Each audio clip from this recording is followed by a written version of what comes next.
Hello, everybody.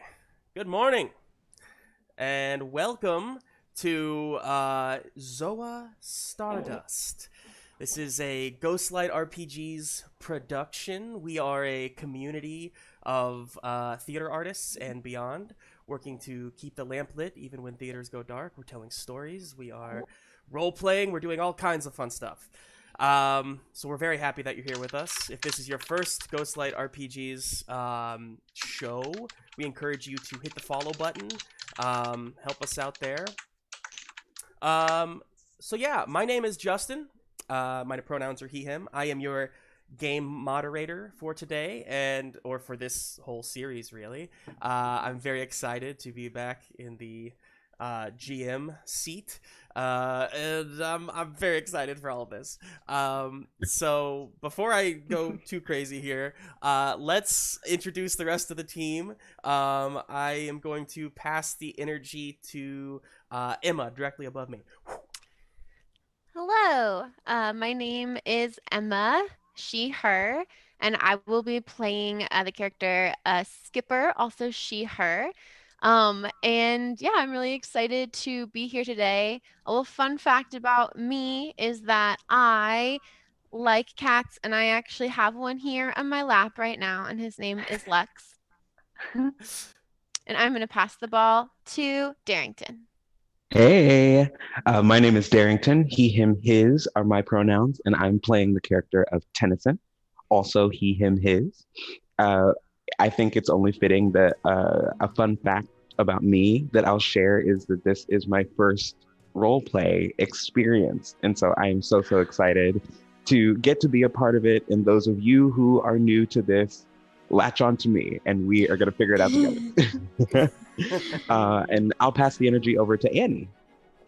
Hello, my name is Annie, pronouns she, her, and I am playing Kira, also she, her, and I'm so excited to be here with Ghostlight. Thank you, Justin, for asking me to be on because this is my first time on Ghostlight. And a little fun fact about me is I started playing role-playing games, started playing D&D in 2017 when my then boyfriend, now husband, introduced it to me, and he thought I was going to think it was weird, but I loved it, and I think I'm more obsessed with it than he is, so I'm so excited. It's wonderful. So I'm going to pass the energy on over to Rebecca. Hi, I am Rebecca, she, her, and I will be playing Milo, who is he, him.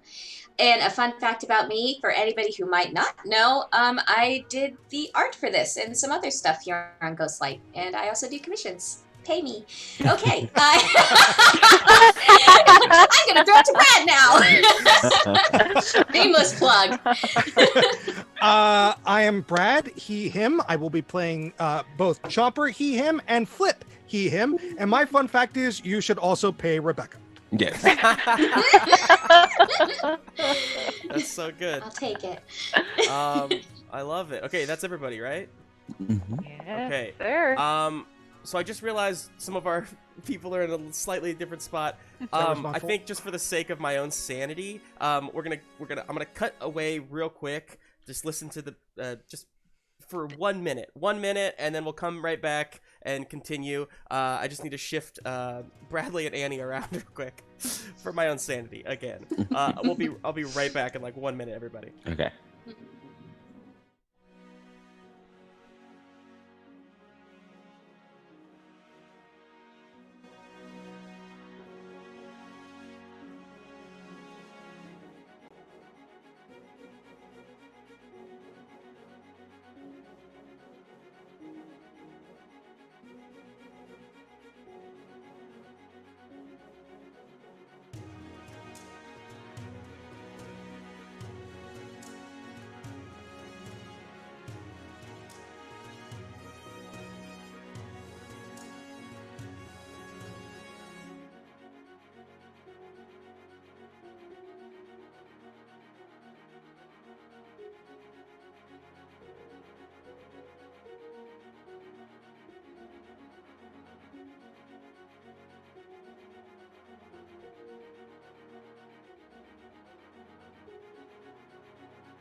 Okay, and we're back. This is fun. First episodes, we always have to work the kinks out. Thank you for your patience, everybody. So, let's see. What's next on my agenda here? I'm going to be talking for a while, so just get used to the sound of this voice. Zoa Stardust is a big passion that I have been working on for a while, and I'm very excited to get started on. So let's talk more about that. First of all, Zoa Stardust is going to be a PG-13 adventure.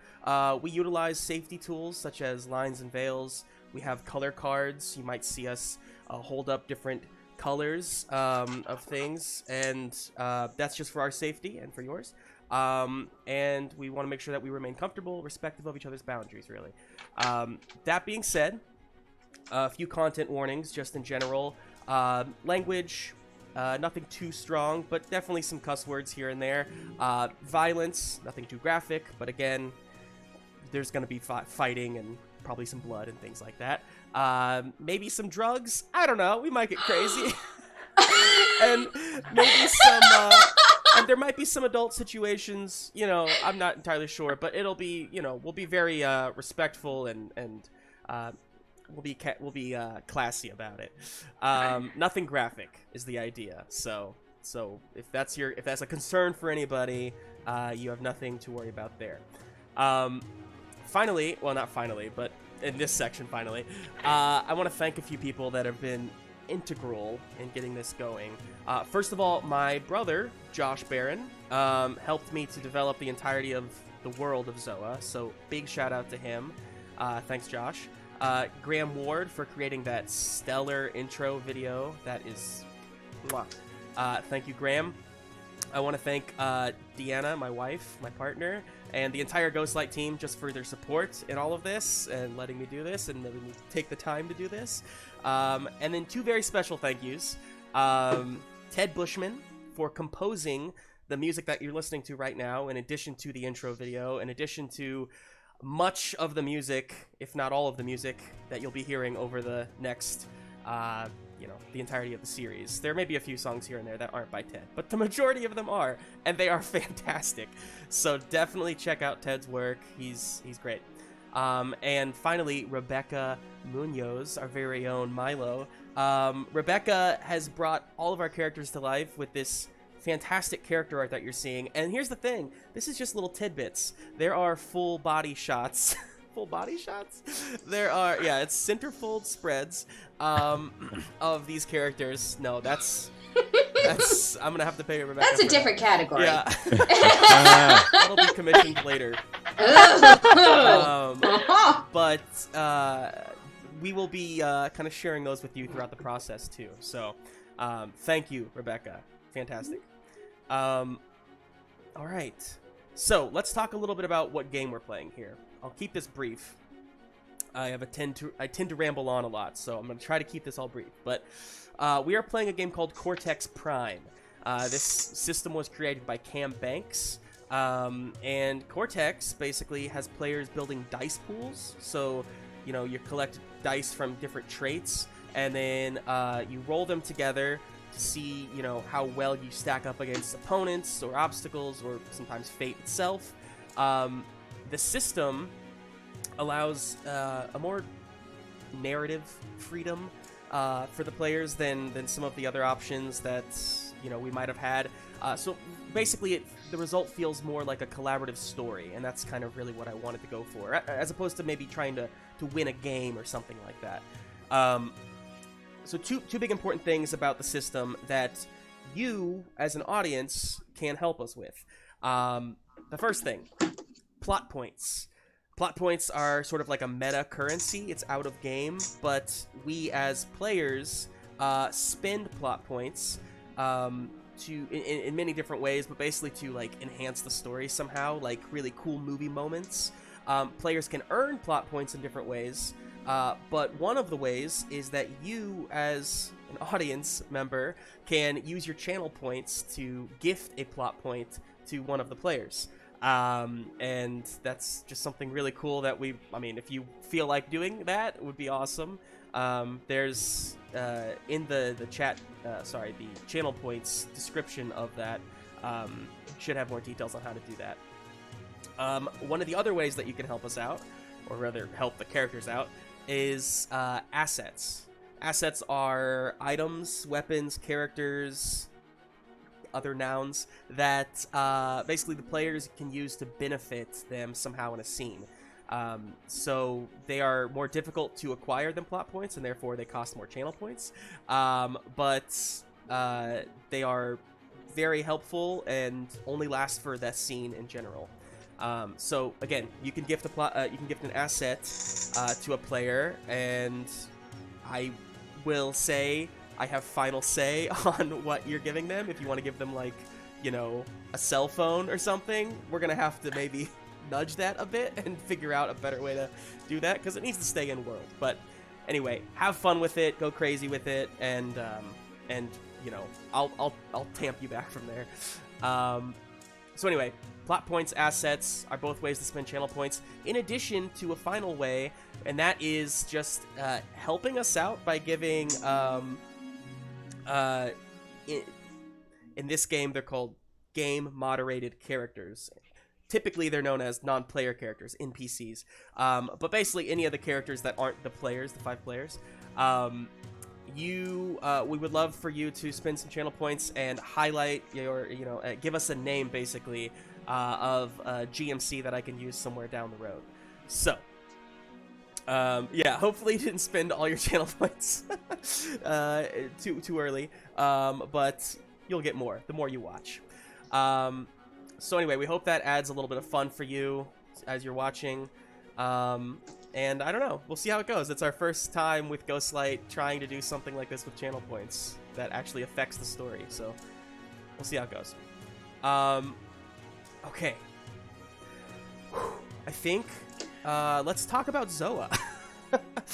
Zoa is a fictional world that we've created, and continue to create as we go. But basically, Zoa is literally the name of a world, a home world, where anthropomorphic animals called Metazoa are the dominant species. So a little background. Around 200 years ago, magic came into Zoa when a meteor crashed down onto the planet. So within this massive hunk of rock was this mysterious new substance called dust. And dust, when channeled properly, gives off immense energy, can be used to power all kinds of different innovative creations. These creations would become known as Arcana Tech. I know this is a lot of words. Just bear with me. The realms of Zoa, there were many, fought for control of this amazing new resource, and in a war that came to be known as the Dust Wars. Or the Dust War. The culmination of all this is all backstory. The culmination of all this led to the forming of something called the UR, the United Realms. So, over those 200 years since then, a lot has changed. Hundreds of species of different Metazoa have found an overall tolerance, if not acceptance, of each other, thanks to the United Realms. And in this sort of forced harmony, the realms have started to share their various Arcana Tech creations with each other, leading to this industrial boom of amazing creations and resulting in somewhat of a modern world pretty fast. Now, this is a little steampunk-esque, so, we don't have cell phones, we don't have super modernized things, but there are versions of those things for more of a steampunk quality, so keep that in mind. But the crown jewel of all of these achievements is URSA. URSA stands for the United Realms Space and Aeronautics. So it's only about 45 years old.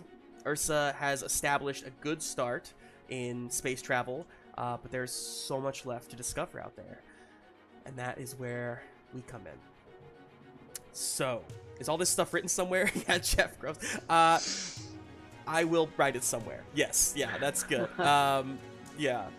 I think I have a chat command called this. Nope, I don't. Just kidding. I can add that for you. No, that's okay. And also, all of our chat commands are listed in the panels below. So if anyone is wondering what they can do today, we've got all of the current chat commands listed there. Totally. Yeah, that's all stuff I will definitely work on in the future. The thing is, most of that is very expository, and we're going to be going to space. So I don't know how much that's really going to come into play over the next, of this series. But hopefully that's all stuff we can explore in the future. But to dive even deeper, let's go ahead and jump into the world here.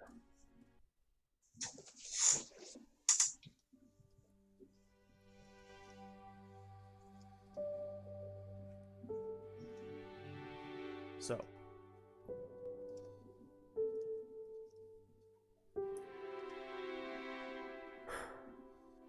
darkness. A vast sea of calm, glittered with specks of light. The great unknown stretches beyond the imagination. So much to be discovered. So much to be explored, and yet our story begins much closer. The nearby planet, Zoa. So small and unimportant by comparison, but incredible in many other subtle ways. Breaking through the atmosphere, we find the world of Zoa to be vast and diverse, gliding over the oceans of Koralsh, where deep below the palace of Tidala is a bustle with change. The waves crash into the shore as people of all kinds splash and play, forgetting their worries, here at the Sun-Glaze Reef. Moving farther inland, towards the great Dust Valley, where resources run rich, we have many directions to go. We could go west to the plains of Floridin, where simple folks live simple lives. We could go east to the sands of Iridia, where the sands shift in the wind, contradicting the steadfast pride and traditions of the people still living there.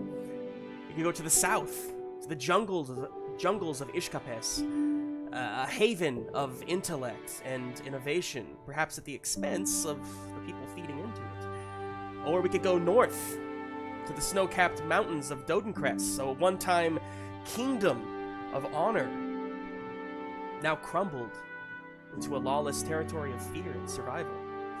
There are many ways to go, even more stories to be told, but those are perhaps stories for another time. Our adventure takes us to the heart of Zoa, to the realm of Breckleaf, a wood realm, wooden realm, the capital city of which is Barkentrum.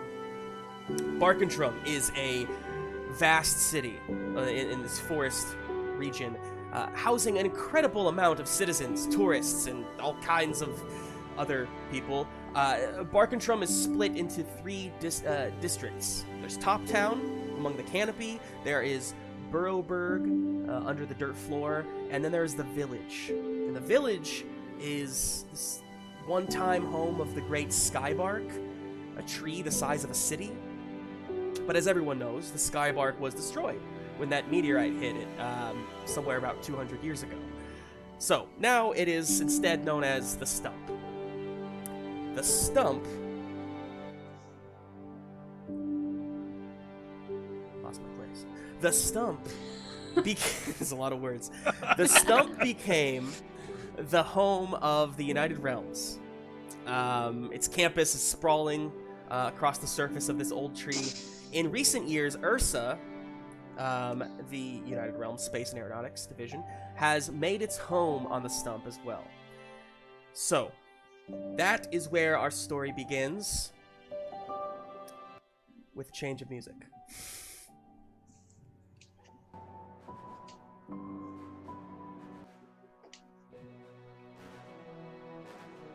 Got too many tabs open to change the music and keep talking at the same time.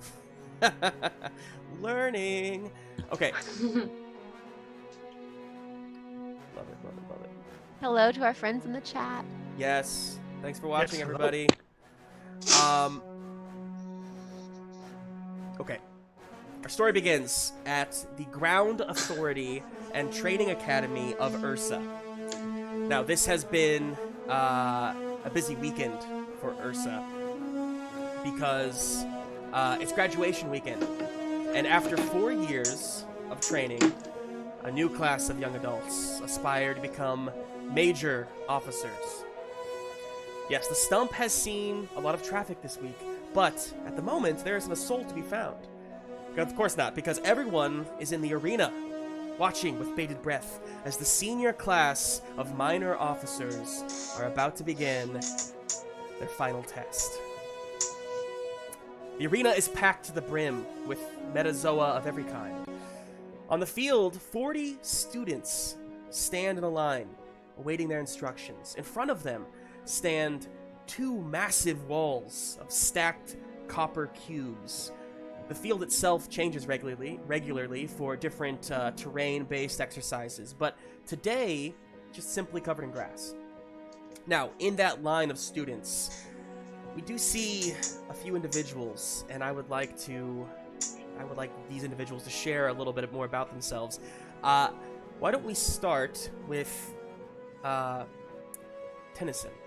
Tennison, why don't you tell us a little bit about yourself, just the bare bones, but also a little bit about what you look like and who you are. Sure. My name is Tennison. I am a channel build toucan, and I am a Vitell of the Vitell family, who runs a tree tech branch of Metazoa enhancement called Remphastus.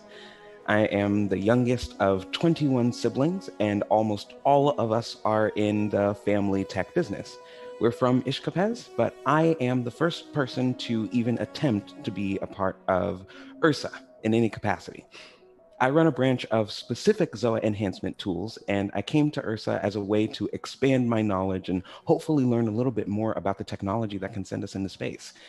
Now, channel build toucans are pretty small, and so I don't have a lot of stature, but I am the youngest person in Ishkapez to run their own technology branch. So if I do say so myself, I can usually think myself out of a good situation, but I have no idea what is coming up here. I love it. That was so much. Wow, that blew me away. Wow. Good. Everybody has to follow that. So Darrington, how does Tennison feeling right now with this unknowable task before him?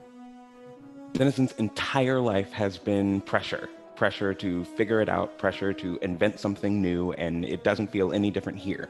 Normally, when the senior class gets to do something like this, their family comes and supports them. But since so many of them work, he's not even sure who is or isn't here to watch him succeed or fail in this task. So it's a lot of nerves. Amazing.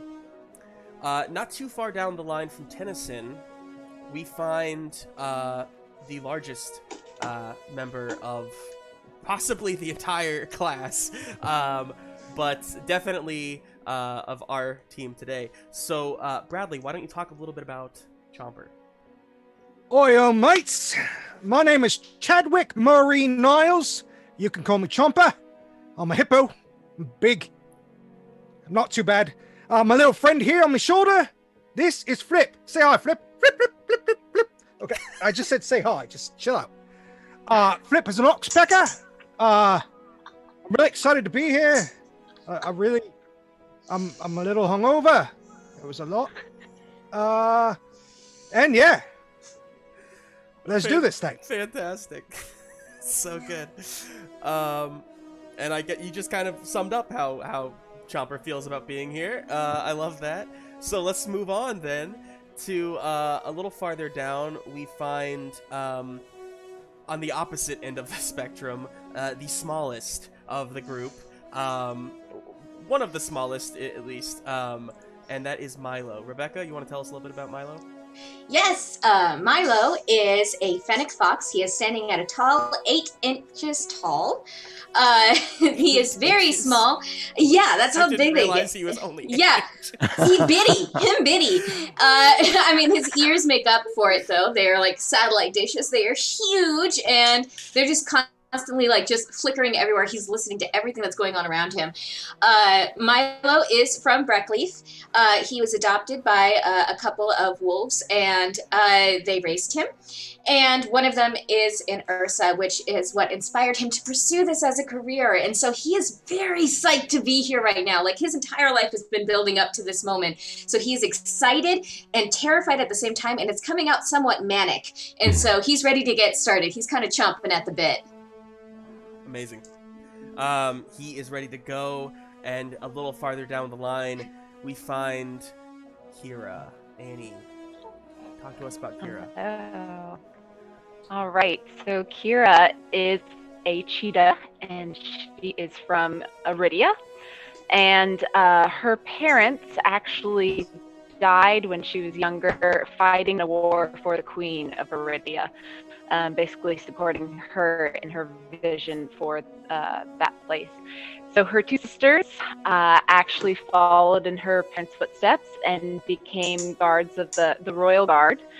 Kira, however, did not make the cut. That is because she's a cheetah who has asthma.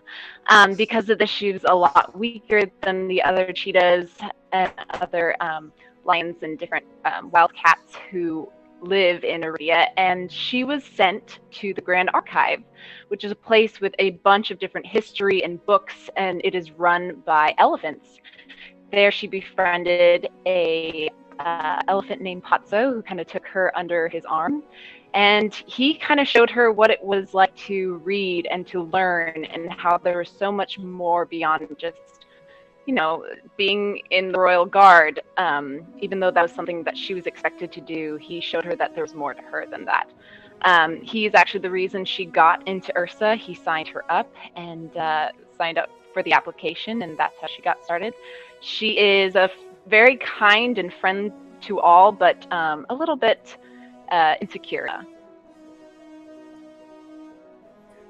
Amazing. I love it. Thank you. And we will finish up with our final member of our players here. Emma, talk to us about Skipper.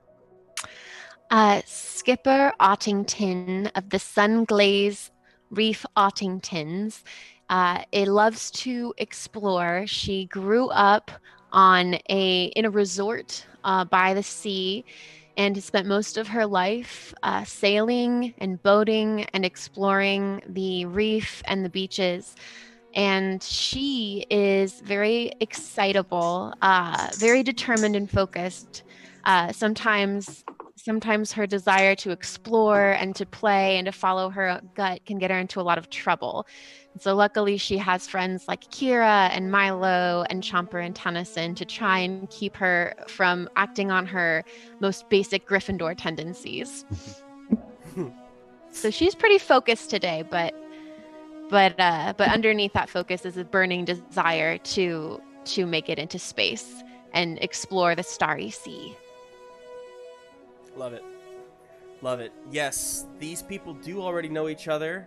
And they have gone to school, to the academy together for the last 4 years. Had many ups and downs in their relationship, perhaps.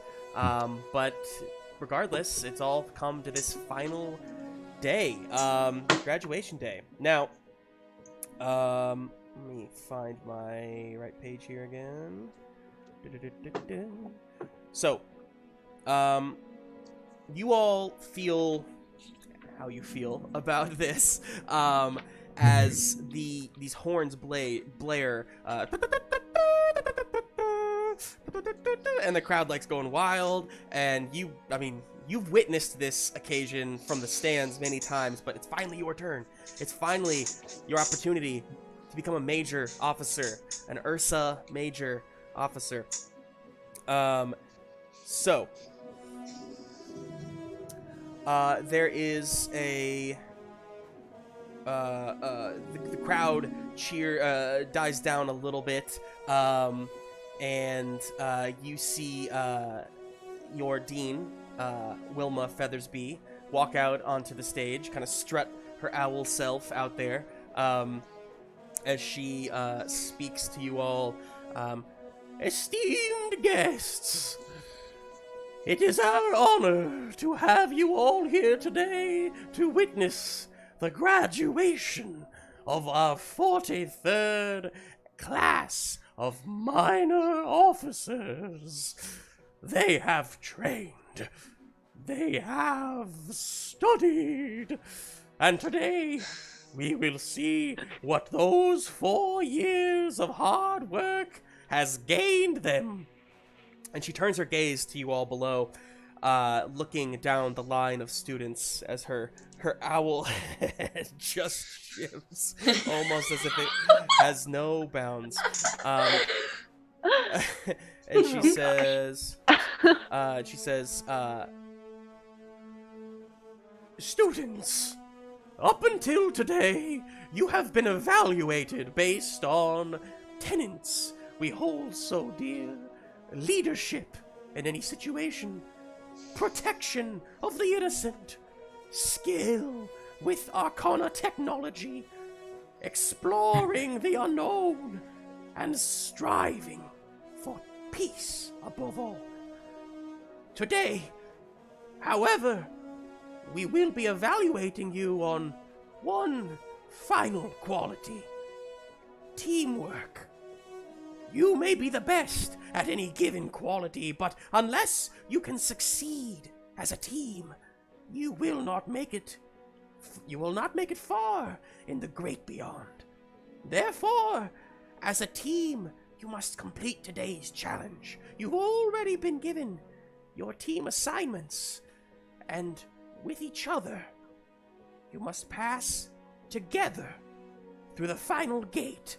And as she says that, there's a moment where there's a slight hum that can be heard from the ceiling up above in the arena, and this massive column of faint light just shoots down onto the field. And these walls of copper cubes that you see, they start to shift before you, almost like a Rubik's Cube, almost like this puzzle box is working itself together. It's complex. You lose sight of which cube you were looking at. It's massive. It's labyrinthian, and it is shifting so effortlessly. It's like it's almost fluid.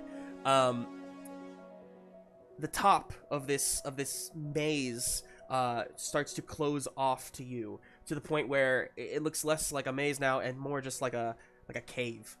A cave of solid metal that is waiting for you to enter it.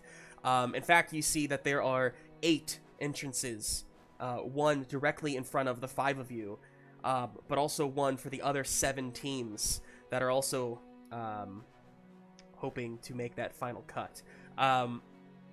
So, for the record, let me just go ahead and state this. You all know this to be true. It's not necessarily a competition where you are trying to beat other teams. At least that's not the official rules. Talk amongst your class and talk from, classes before you.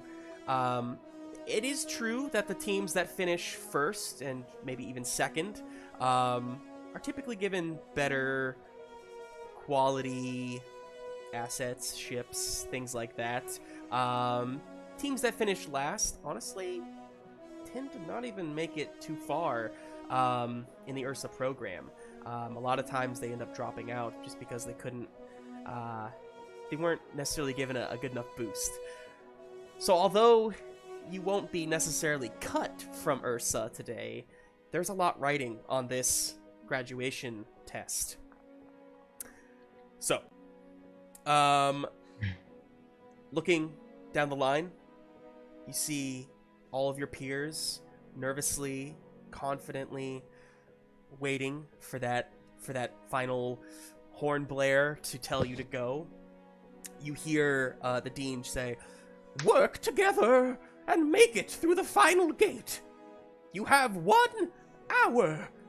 Otherwise, well, good luck. Begin!" And what do you all do? Well, Run! You all run. Run. I love it. So you all just start running forward to the entrance. Around you, you know, looking side to side, you see some of the other teams, some of your friends, some of your enemies, are rushing into gates of their own. And yeah, as you go in, as you go inside here, let's see, let's do. Let's go back to this. Adjust the music a little bit. Turn it down a little bit. And great. So, you all start rushing into this tunnel. It's pretty large. Large enough for you all, I mean, like, you know, 2 by 2 to be running down it. As you get inside, you realize that the field is no longer grass. It is sheer metal, copper on the ground now as well. You're in this copper tunnel. It is completely rigid, almost like a perfect square. And as you are running down, it is you start to realize that the copper is getting more and more reflective, more and more shiny, to the point where you can honestly almost see yourselves reflected in these in the copper, in the walls is what I'm trying to say. So you're running down. What's your order here? What do you think? Who's taking lead? Who's, you know, do you guys talk at all? Do you guys make a game plan at all? What are you doing? Well, I imagine that Skipper just ran when they said go. Yeah. Yeah, I assume Milo's probably slightly behind Skipper, just because she's got a little longer legs on him. Sure. Kira's probably going to yell, anybody know what this is? This copper substance? What this is at all? Do we have a plan, or are we going to keep running? Run!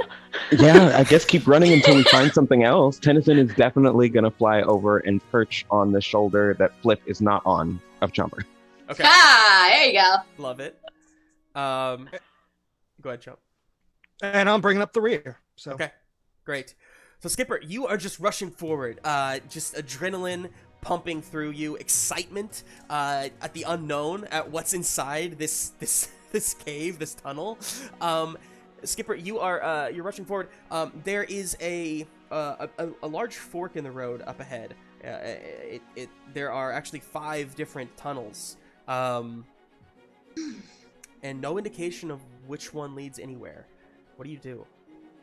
Do I know what the objective is? Like, am I looking for something specific? So, or do we... You know that, good question. Let me go ahead and explain that real quick. So there are, you would know just from them telling you probably, there are 3 gates that you need to pass through. All of you need to pass through in order to complete as a team. So the final gate is, again, obviously the 3rd one, and all you know is that you need to make it through that final gate. But if you pass through 2 other gates before that one, you know you've gone the right way, essentially.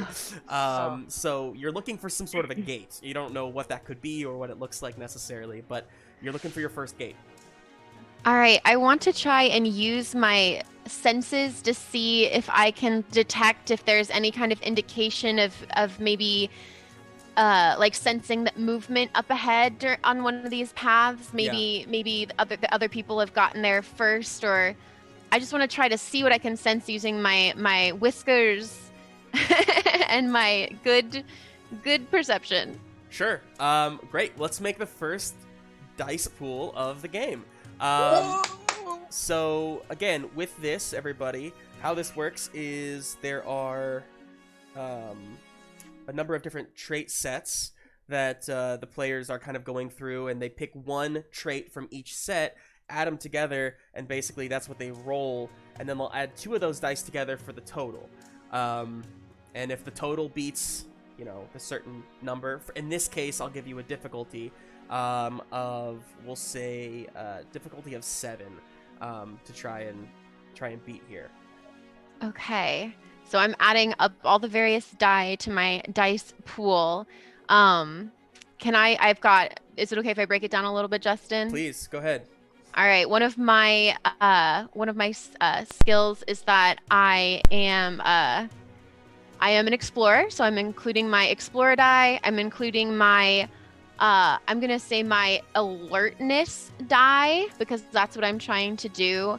And I am going to include my you only live once YOLO die and my navigation specialty die. Yeah, definitely. Okay, yeah, cool. navigation for sure. Yeah. Roll.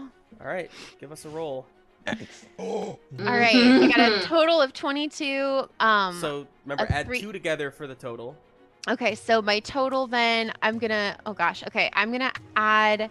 I have a 9, and I'm going to add a 9. What did you say I needed to beat? A 10? Beat a 7 actually. Beat a 7. Okay, Oh. but I'm gonna use my 9 and my 3 to beat the 7. Great. And I would like to use I think what looks like a D10 as my effect.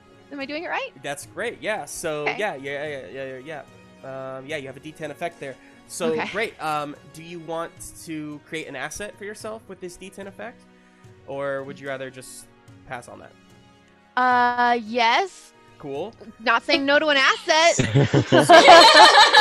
So what do you think you do? So you do succeed at this. You somehow hear the echoes with you kind of listen, and you do hear some echoes coming of noise coming from 4, but not the 5th tunnel. So the one to the center left is there's no sound coming out of that one. The other 4, there are lots of echoes. You actually hear voices like hurry, this way, come on, things like that. Can my asset be a mental map? Yeah. That I'm forming. Hey, Nice. you go, girl. Yes. So go ahead and write this down for yourself. So you have a mental map, and Okay. it is a D10. Okay. So now, Nice. any time that you think that mental map will come in handy, you can add a D10 to your dice pool. All right. Fantastic.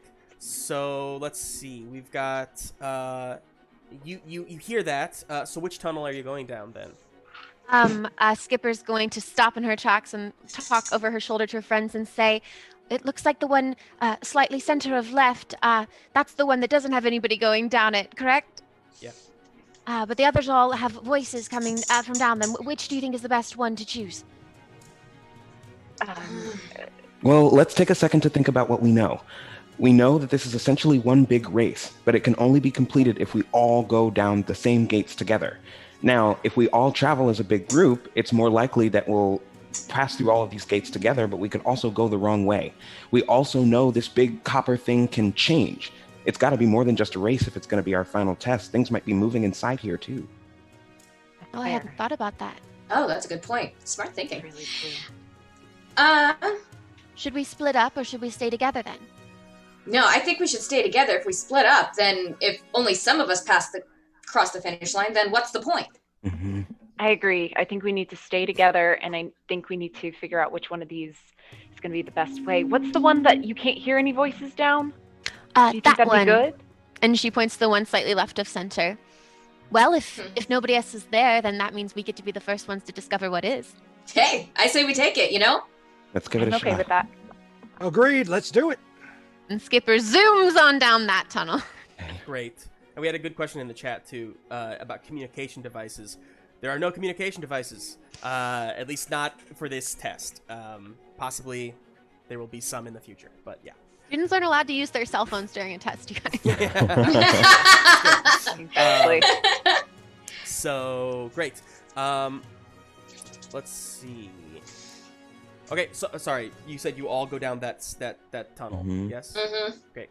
So you Justin, start. I have a question. Yeah, Is this at all like, so think of it like SATs? Are there old SATs where Kira could look through like past, Definitely, yeah. things So- that she's researched and know about this stuff?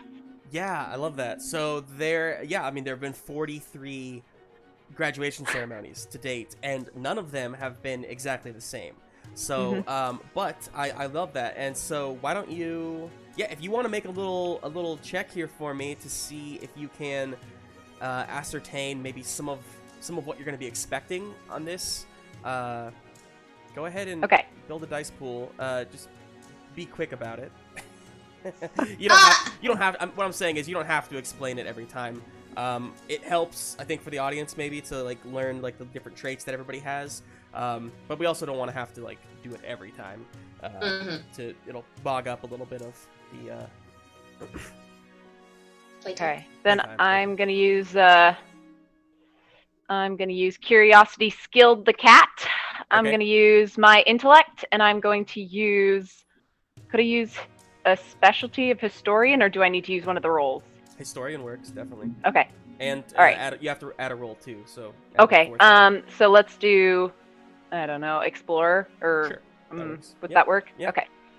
All right. Let's roll. Okay. So let's add an 8 and a. Did you tell me how much I have No, to I beat? didn't. I'm sorry. This will be an 11. So, yeah. Okay.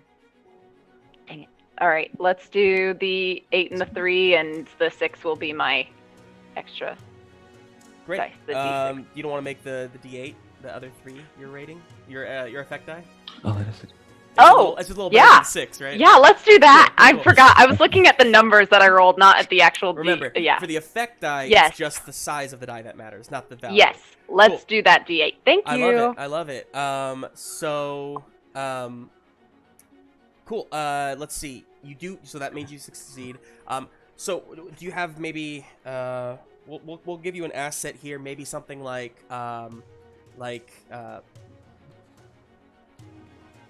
past knowledge. Past. Yeah. Past knowledge. We'll say. And that will be a D8. Awesome. So anytime that seemed to apply for you.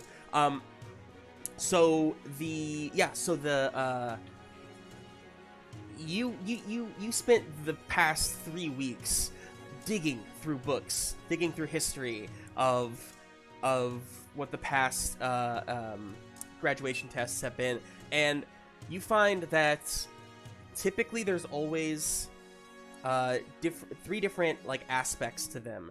There's always something that shakes the team themselves, if they're team-based. We'll say for the sake of this, you specifically focused on the team-based ones, because some of them were free-for-all, some of them were everybody works together, that kind of thing. But looking at the team-based ones, there's always, like, the first one is something that will kind of shift the team apart, or kind of, like, try to break them apart, I could say. The second thing is typically always some sort of an obstacle that you must get over or must complete. And then the third thing is typically always some sort of a combat. Okay. So that's what you found. And with that in mind, you would think that this first part of it is going to try and split you all up. Okay. Somehow. I'm going to relay that over to them as we're running and be like, I think it's good that we stayed together because that seems like the pattern in these kinds of things. I think next thing is going to be an obstacle of some kind, so get ready. Love it. As you are thinking about that, Kira, as you're thinking about this history and whatnot, you are thinking about just how insane these last 3 weeks have been. You're thinking about how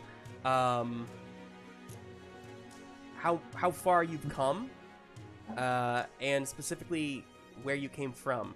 And I think that kind of jogs loose something in you, and you think about the fact that yesterday you had a little bit of a surprise. So we're gonna flash back to the day before. Ooh. with Kira. Now, Kira, you are, we'll say, eating lunch. Again, digging through books, digging through, history and whatnot, trying to get that final cram session in of what this could be. And you find, you hear a voice call to you from behind you. Well, you gonna give me a hug? And you turn around and you find Patso, your old teacher, is standing there. Now, there's a couple things about this. Patso, I mean, Patso is a member of the Grand Archive. The dude does not leave. The dude does not travel. And here he is, like, with his simple robes, still wearing his simple robes. For everyone, Patso is an elephant. And he is standing there, and he just looks at you, and he kind of gives, like, a little, humble smile. Oh my gosh.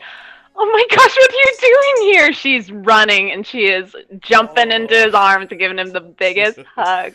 I couldn't let this go by without coming and seeing you. But what's happening at the Grand Archive? They have to. You have to be there. I mean, I've gone this long. They can handle it without me. This was too important.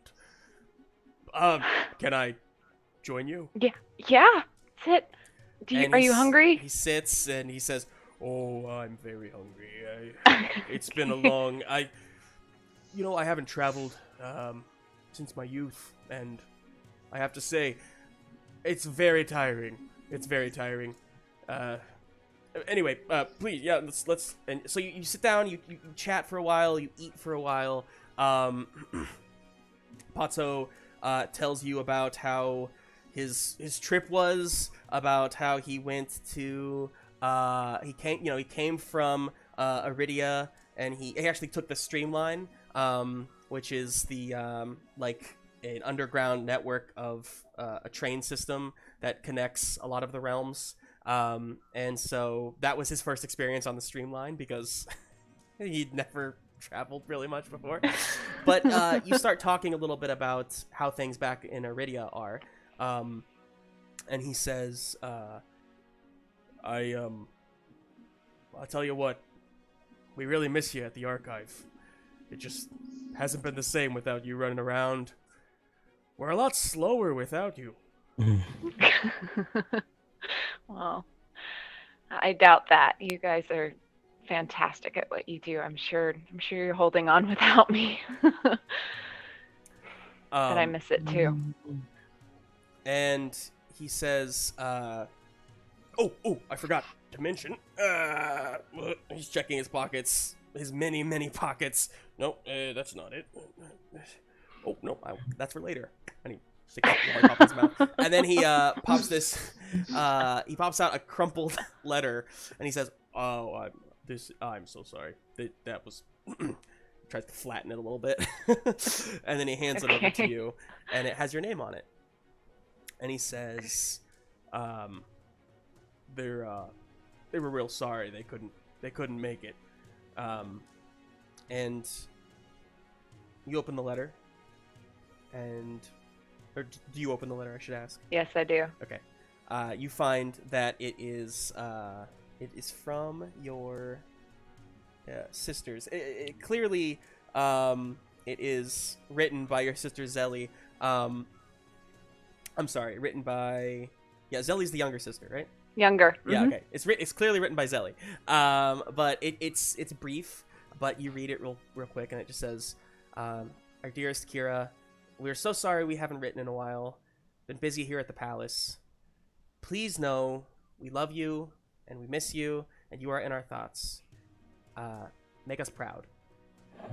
Signed, Zelly. And then you can see Reyna has written her name separately. I'm sure they're busy. Got a lot to do, taking care of the queen and all. It's okay. And he kind of reaches his trunk across and kind of holds it on your hand. And he says, or your paw, and he says, Kira, I've told you this story before, but, I didn't have... My parents died when I was young, too. And I didn't have any siblings. I don't know what that's like, but I tell you, you make me real proud. Thanks. And I'm very nervous for tomorrow. Oh my gosh, what are they gonna have you do? I don't know. I've been looking through all these books. Do you have any idea? Maybe you can help me sort through some of these 2 minds are better than one, you know? I will do everything I can. And then your food comes, all your like your veggie burger and whatnot. And you start eating and kind of poring over the books. And for the afternoon, it's like old times. It's like you're home.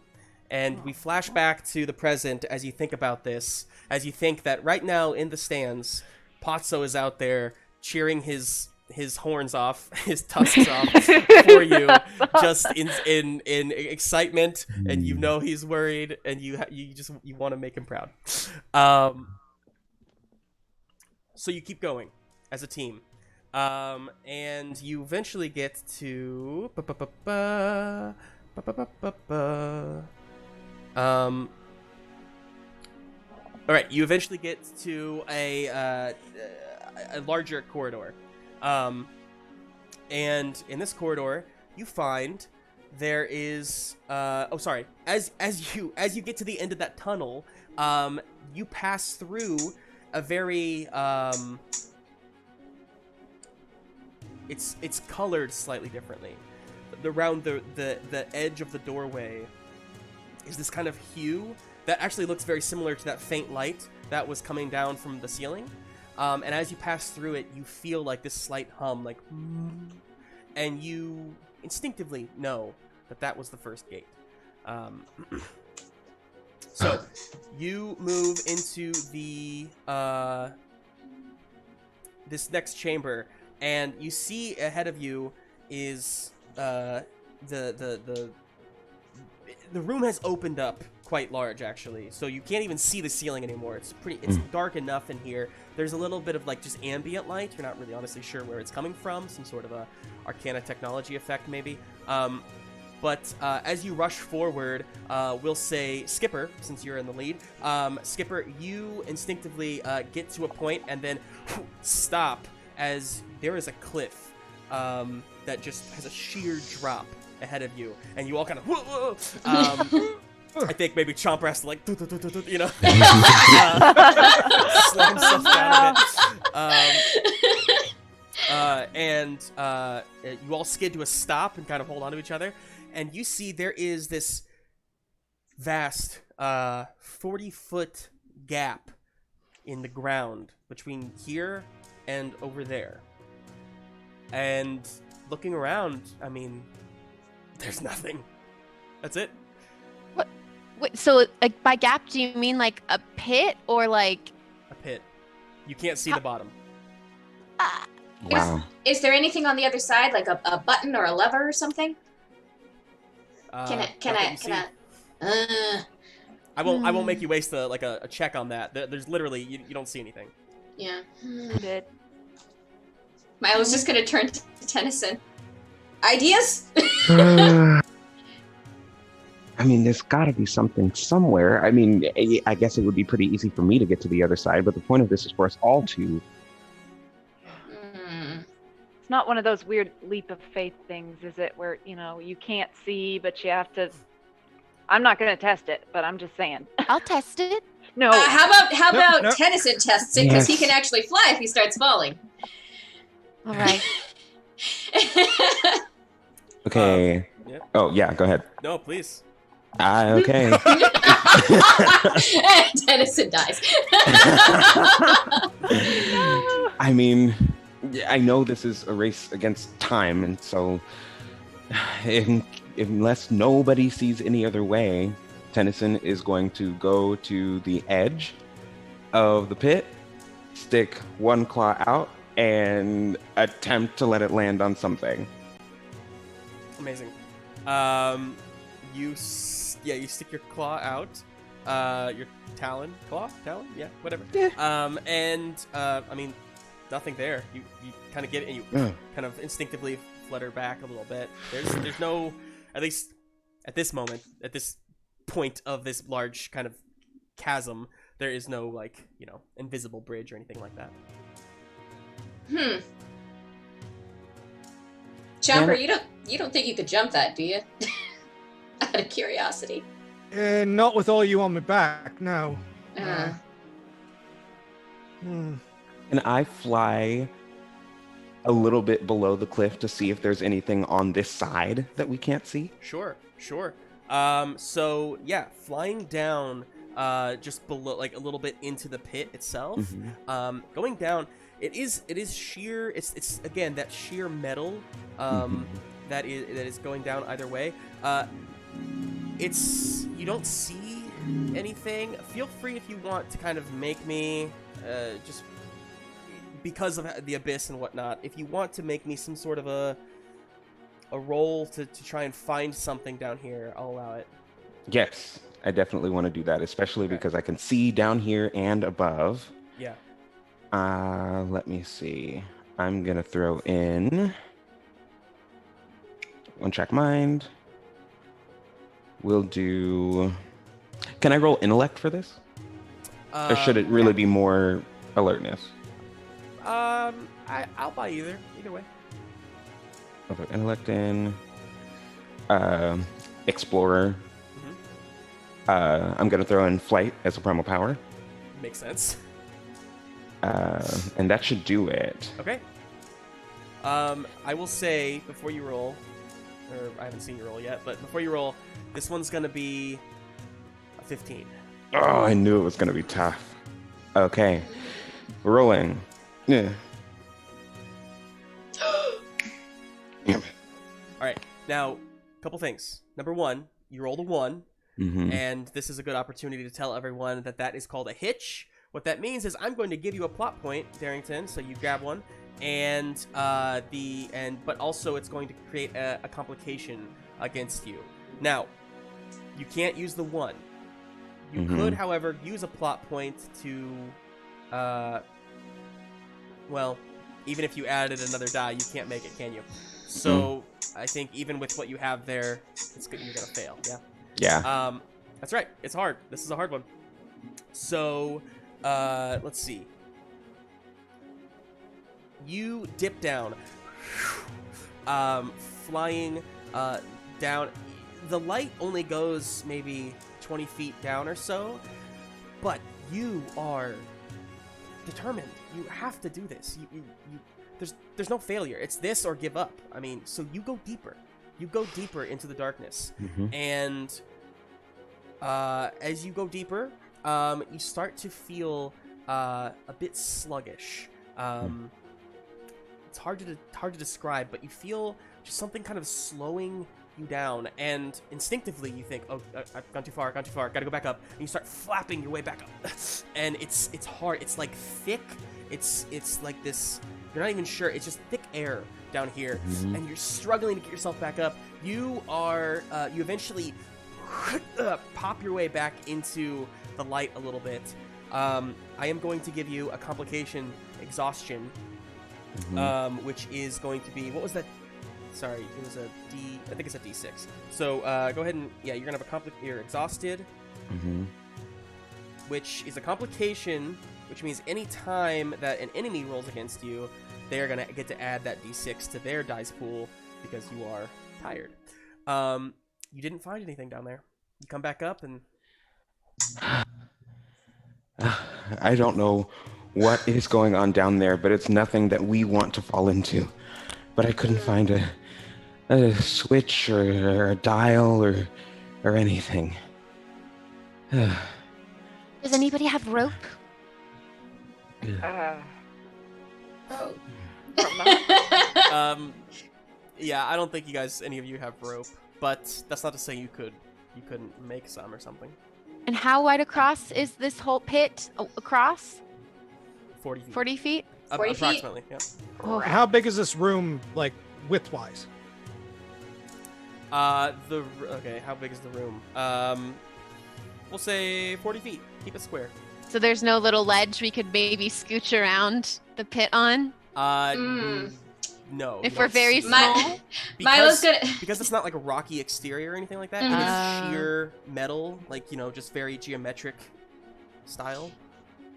Milo's staring across at the other side, and like his ears are twitching. He's thinking, and he's just gonna look over at Chomper and say, "Do you think you can make that fastball special? Do you think you can make me across?" Which one of you is the smallest? You're only 8 inches. I could Yeah, I'm probably... 8 inches. I'm like a baseball to you. Like, I'm gonna regret that's like the only this. idea I got. You only live once. Just do it. Yeah, that's the point. Once, man. Damn it, Skipper! Calm down. Jesus. Yeah. I want to live to the end of this test. It's the only thing. Kira, There's no other lever. There's no other levers. There's nothing on the other side. This is our last resort because I don't want to. Why don't you go ahead and make me? Yeah, just to be safe. And Milo, if you want to do this as well, both of you can roll to kind of make sure that you haven't missed anything. Exactly. So do we build or just roll for? Yeah, build. Yeah, always build. Okay. Yep. Alrighty. I'm gonna do a captain's heart. Right? Okay, just want to make sure. Sure. Alright. We're all second guessing ourselves when we decide what I die know, to it's put like, in. should we do It's this? part of the that's part I of don't want to playing be the game wrong. is with this game specifically, you all as the players have the control of what you want to roll, really. As long as I'm trusting you that it's within the realm of, Okay. common sense. Yeah, I'm doing Mhm. captain's heart, alertness, leader, and dinner plate ears, I guess. Sure, yeah, kind of sense, yeah, sure. Yeah, see if I can sense anything. All right. And I think that's it.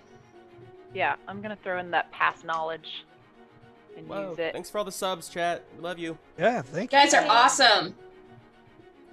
Okay. I think I'm ready to use Okay. past knowledge in there as All well. right, go for it. This is a 15. 15? Yep. Alright. Yes. Ooh. We're doing decent. So I'm gonna use my, I guess the you said it was a 10, what am I beating? 15? 15. Sorry, brain So add is, two yeah. together, so you add two your dice together, and then the Mhm. third one is an effect die. Okay, The third one just, the only thing that matters about it is the rating, the size of the die. okay, so I'm gonna do my 10 and my 7 for 17, and I'm gonna use a D10 for my effect. Damn, 17? Okay. Hell yeah, Doug. Okay. I don't think I see anything. Okay, yeah, unless you wanted to add a plot point, but it sounds like Milo's got it covered. Yeah, Milo's got it. I'm like, I don't see anything. Sure. So which effect are you doing? What's your effect die? Sorry, Rebecca. Oh, the D10. D10. Oh hell yeah. Okay, so here's how we'll treat this. Okay, so what you find, Milo, is you kind of take it all in around you, and you see that across the way, just inside of the next tunnel door, you do see that there's like a slight lip in the ground.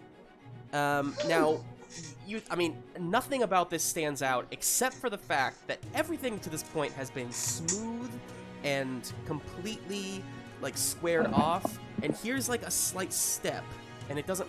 So you're not sure what that's about. Okay. And Milo's gonna relay that to everyone else. So there's a lip. So what are we missing?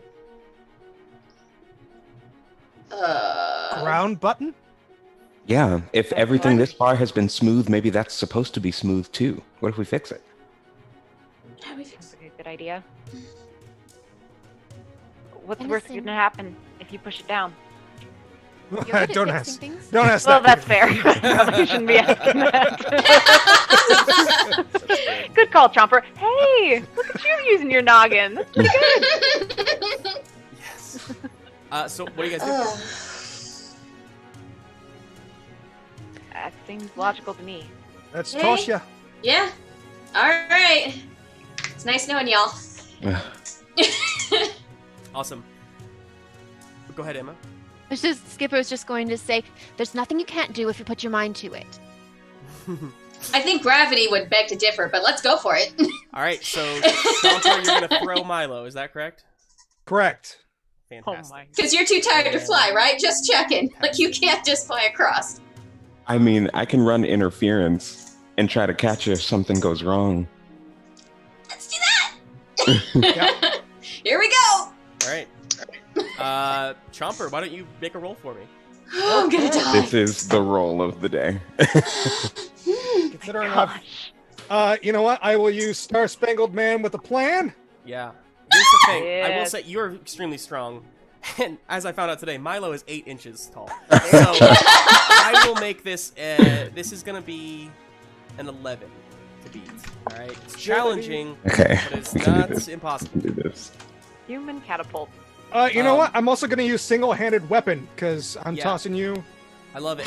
Rebecca, I'll remind you, because you are directly involved in this, if you wanted to aid Brad in his role, Yes, you can please. add 1 die of yours to his role. Okay, I would love You to do choose that. whatever trait what you think is contributing to this action. Looking for my traits. I guess Sorry, I'm trying to find Yeah. the right button. I found it and then I scrolled. Holy crap, this is a lot of dice. You're definitely exploring, Yeah. going boldly. Sorry, I just Yeah, I guess. yeah. Go ahead. Sorry. No, you're fine. I was going to say while you're doing all of that, while you're adding your stuff together, I just saw that I was just glancing at the chat, and Jeff Groves said this reminds him of them of the College Humors D20, the Mention 20. I gotta say that is probably the biggest compliment you could have ever said to me. That is amazing. That is Thank like you. my favorite thing ever. So thank you. Anyway, what are you adding? I'm gonna add.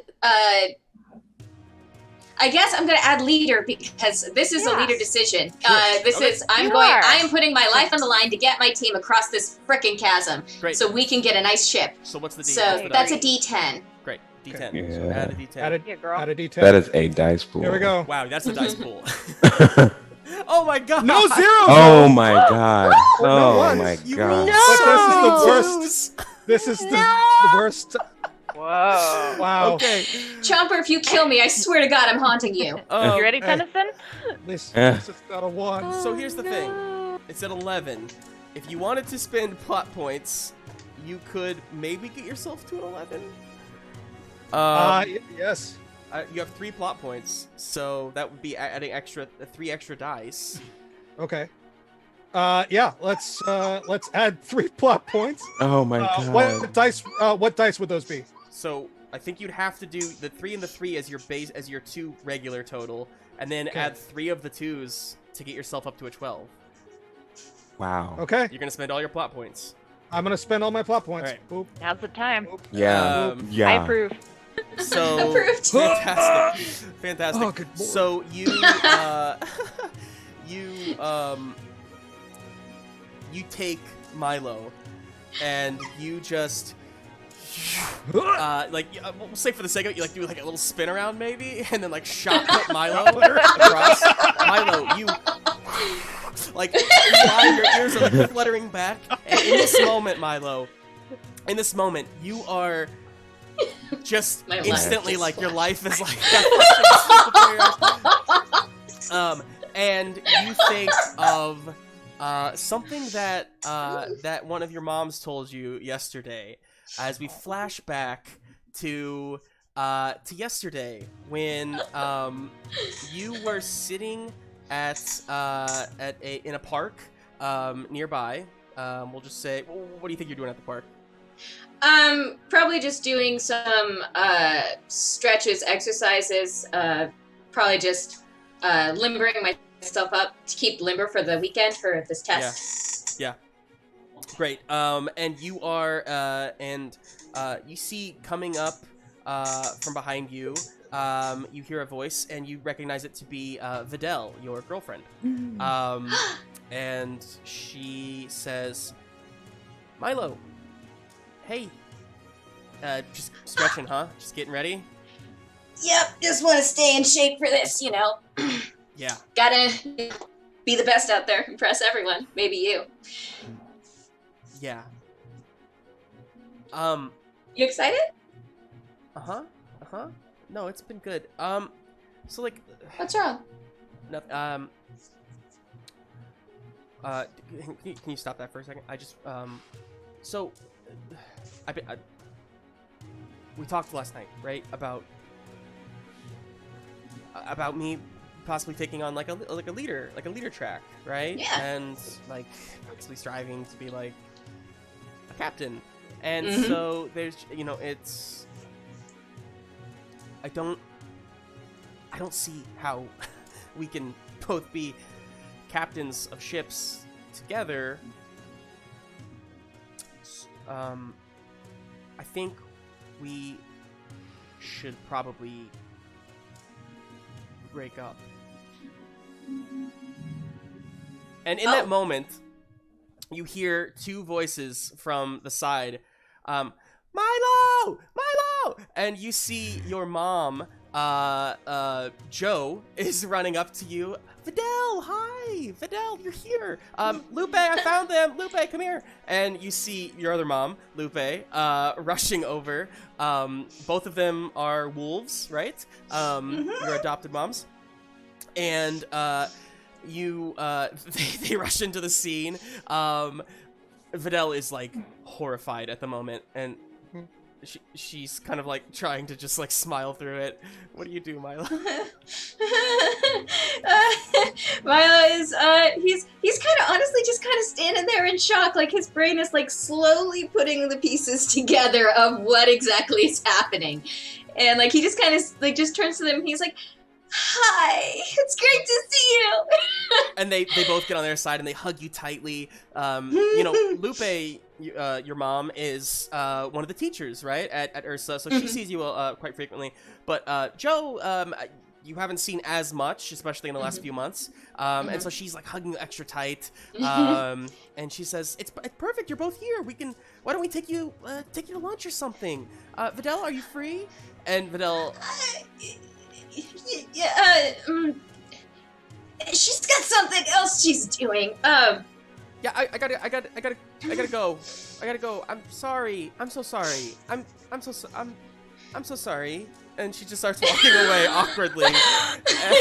And Lupe is like, what was that about? What just happened? What just happened, Milo? What happened? Did you do something, Milo? Did you do... Oh, baby, no. And they just hold you in the park, and a bit of time goes by. It's just the three of you. You're sitting there, and you know, it's a lot to take in. But your mom Jo has been talking to you the whole time about, like, honey, it's probably for the best, you know, like. You're gonna be going off and doing all kinds of things, and you know, you guys can still have a good relationship if you want, but if there's anything I've learned about being married to Lupe is that there's not a lot of time when you're out in space for things like romance, especially not if you're not with that person. And Lupe says, "Yeah, Joe, I'm gonna cut in here. Look, that's all true. That's all true, Milo. But also, like, sometimes you just go for things, you know? You just make things happen. Like getting you into URSA, right? Like, who knew? Who knew it was gonna happen? I'm not. I am very, very excited for you. I'm very excited for you. You know that I went to URSA, and you know that if it wasn't for the accident, I would be out there right now, right? So I think just sometimes you just gotta go for it. You just gotta do things and go for it. And Joe's like, honey, that's what I'm saying. No, we're saying the same thing. And they kind of bicker back and forth a little bit. Anyway, in the end, they both kind of hold you and hug you, and they're like, anyway, Milo, what we came here to talk to you about is just to tell you that no matter what happens tomorrow, this is Joe talking, no matter what happens tomorrow, we are so proud of you. So proud of you. I'll make you proud, and I'm gonna make it happen. You already have made us proud. And Lupe says, I mean, your fencing skills are off the charts, hon. They're really good. So, you know, admittedly, this is the first year that I don't know what the test is because of you, and that's okay. I'm just, it freaks me out a little bit because I don't know what you're going up against, and so it's just a little, not loving it. But, anyway, look, best piece of advice I can give you, when it comes to it, just go for it, right? Just take that leap of faith. And you hold them, and we cut back to you Flying through the air. blowing through your fur. And you, more than enough room, land, tuck and roll, and skid across on the other side of this 40-foot expanse. Sliding, rush up these, like, 2 stairs, and see the little lip, and what do? Push down on it? You go stand on it, and Nothing happens. Right. you Throw me next. Throw me. feel it go, like, slightly lower. Jump, jump, jump, jump, jump, jump! Oh no. Oh man, come on! Tennyson, can you go help her? Can you go stand on it with her fly over there? Yeah, I'll do my Go, best. you next. Tennison, you easily fly over, even with your exhaustion, you can just glide across. And you go and you stand on it, and it goes, Oh, come on! like, nearly there. Chomper. Chomper. Oh, right. What? Wait, can Flip add any extra weight on there? He's like, No, not at all. He's Maybe so an tiny. ounce. That's all you need. what if we jump at the same time? Maybe it'll try. go down. Alright, one. All right. Yeah, the two of you leap up together, and it goes, and in that moment, you all feel Good. the floor, the gap, just kind of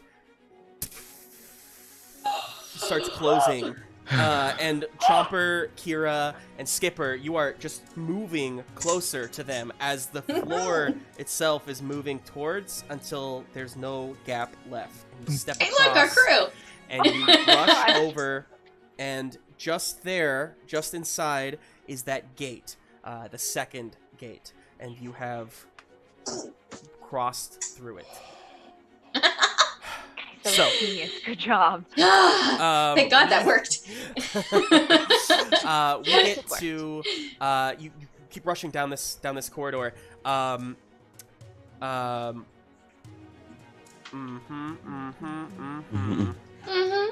was trying to think if we do another flashback now. I think we'll wait. There's okay. Let's go to okay. So you are rushing down this corridor. Not sure how much time you lost in that chamber, and not sure how much time you have left, honestly. Unless maybe, well, not really worth rolling for it. But yeah. Anyway, you hear up ahead voices, and sounds of clanging metal, of different things like that, and you know that you've crossed through 2 gates, so this third and final gate should be somewhere up ahead. And in fact, you get to this room, this chamber. It is, you see, as you're rushing out to it, it's almost like you're rushing out of the tunnel to a, like you're like football players rushing out of the tunnel, and because it's this large open air section, almost as if like the copper cubes have been shifting and moving this entire time, almost pushing you guys back, because as you get to this section, it's almost like half of the field, open air, you have the grass below you, and you see before you a battle that is already in place. There are there are about 3 teams at the moment that are already out here on the field. They are fighting against some of the training avatars that you guys typically have used in the last couple years. They're made of wood and metal and copper and different things, but these are specifically a little more terrifying looking. They are wearing armor. They have larger weapons, or even weapons at all, and they are attacking the different students. You look around. The other big thing that is in this scene, you see these the copper cubes, slightly smaller than some of the big ones. Like they've shrunk down somehow. Maybe they are maybe the size of a coffee table, or even like they're different sizes, I guess. But some are coffee table, some are the size of like a desk, or But basically, they are floating in the air and shifting around at a slightly quickening cyclonic way, almost like some sort of like a cube tornado, and that's as your eyes gaze upward, that's where you see the final gate, about 100 feet in the air. In this large arena is that final gate. Now you do see there are a few people who are like climbing, like maybe like they're leaping off of different cubes to each other, and a few of them are hanging on. One of them gets like hit by a dust shot, like crossbow thing, and they kind of fall 20 feet back down, landing on the ground with a thud, and the crowd kind of goes ooh. The crowd's all around you. So, with this crazy scene going on, what do you all do? I will add, the avatars start coming towards you, and actually this is a really good moment for us to get into some sort of a combat tracker. So let me go ahead and we're going to be using the roll thing. Now, unfortunately, there's too much going on here for the audience to be able to see this. Sorry about that, guys. But to be honest, there's nothing much to see. There's no map. There's nothing like that. It's literally just a list of the different players and whatnot. So I'm gonna add one more to the table here. Maybe. Did everything go away? Never mind. Are there weapons around on the ground, or we're just unarmed right now? You are unarmed. I mean, unless you have a weapon on you. Well, yeah. Like, you are pretty unarmed. Yeah. There's no weapons on the ground or anything like that. Great. So, Milo, do you have yours? I can haven't you guys got my see the thingy yet. tokens? I see the token. I see them. Mhm. I see Yeah. tokens. Okay, they went away from me. Oh, there they are. Never mind. I see Woo, them they're now. moving. Magical. Okay, Okay. Ooh. add that one. What the hell was That this? just Ah. symbolizes Oh. the avatar. Oh, that's intimidating. That So, is. what do y'all do? Do I have my thingy? Did Mom Yeah. give me the thingy yet? Yeah, you guys have your signature assets. You have those already. Sorry, I just assumed you already had that prior to this. Okay. I just yeah, wanted to make sure before I started breaking rules. Sure. Okie dokie. Yeah. Sorry, chat. We don't have any Roll20 stuff to see. To be honest with you, there's nothing to look at really. So. Theater of the mind. Yep. Yeah. Great. So yeah, what do you guys do? Take it away, somebody. So Skipper is looking up at the gate and trying to figure out the best way to get up there. This is my first question, Justin. Is there any possible way I can bring the gate to us so that Yeah. Chomper doesn't have to go all the way up 100 feet in the air? That's my first thought, is I that I'm love like, it. how can I get that to come down to us? I love it. Why don't you make me some sort of a dice pool for that to see if you can Okay. figure out how to lower the gate. All right. I was gonna say And- that too, because Tennison, do you have any idea what's making that thing lift up like that? Any Arcana tech, something like that? There's probably something coming either from above or below, but I do think our best bet is going to be to try to get it to move. While they're talking, Milo's gonna draw his dust blade Mhm. and named Starcleaver, and he's gonna look to Chomper. He's gonna say, "How about we buy the brains some time?"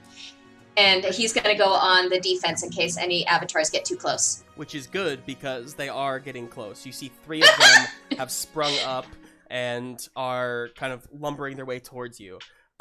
Skipper, what'd you get? Or what are you doing? Yeah. Not bad. So is there a Ooh. specific number I need to beat for this roll? To bring that thing down, we'll say it's a. That might be a 19. Oh Ooh. gosh. Use plot points. Plot Yeah, point. you're Okay. requesting a plot point. I want to Yeah. use because I have an 8, a 4, a 10, and a 6. Damn, So that's some I would good like rolls. to use my 8 and my 10 and a plot point to get to 19. Okay. And then have the effectiveness be my second 8 die if I need an effective die for this. Fantastic. Yes. I love it. Okay, so make sure you mark off that plot point. Thank you. We will say here. Cool. So looking at this Skipper, as you kind of get a good angle at it, you can see that the gate is being held. So it's loose. So it's that light again, right? But it is, and it's facing downward. But it is being kind of like held from like a some sort of like a crane hand above it. So you think if you could lower that crane hand, you could definitely lower the gate. And kind of thinking backwards of how to do that, you're not entirely sure like how the mechanics of it would work, but you do know that there is a way to lower that crane hand. You have to figure it out exactly. So your D8 is going to, I will say, let's call it an asset of,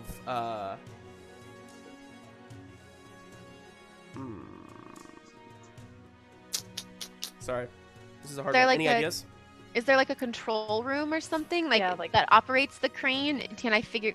Do I know that Mechanics? much? You know Or that, yeah. So, I'll give you this much. You know that there probably is a control room that controls that crane. However, that control room is probably like somewhere in the stadium that you're not supposed to go to. But Okay. that's not to say you couldn't. But probably somewhere off the field. There is also the option looking at the crane. You think, okay, yeah, if I got up there or if somebody got up there and messed with the crane, you could probably like lower it that way. So there might be a way to physically do so. Regardless, I am going to give you an asset, a D8. We're gonna call it crane know-how. Yes. 101. Crane know-how. I took that class. Fantastic. And what did you say it was? What? I don't know how to change my dice gotta in edit. edit. That's what it Yeah, is. yeah. Okay. Thank you. Sure. So while that's happening for Skipper, Skipper's just taken her turn. Let's see. Let's cut to Milo and Chomper as you two have these two avatars coming at you.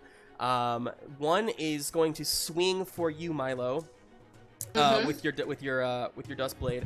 It's gonna swing for you, and let's see. I'm gonna go ahead and it's gonna take its turn, since you said you're on the defense. Yes. So I'm gonna go ahead and roll. I just realized I didn't have my dice this whole time. Didn't have my dice. Let's see. That is gonna be 1, 2, 3, 4. Great. So you can roll to protect yourself here, Milo. So go ahead and roll me Okay. a reaction here. All right.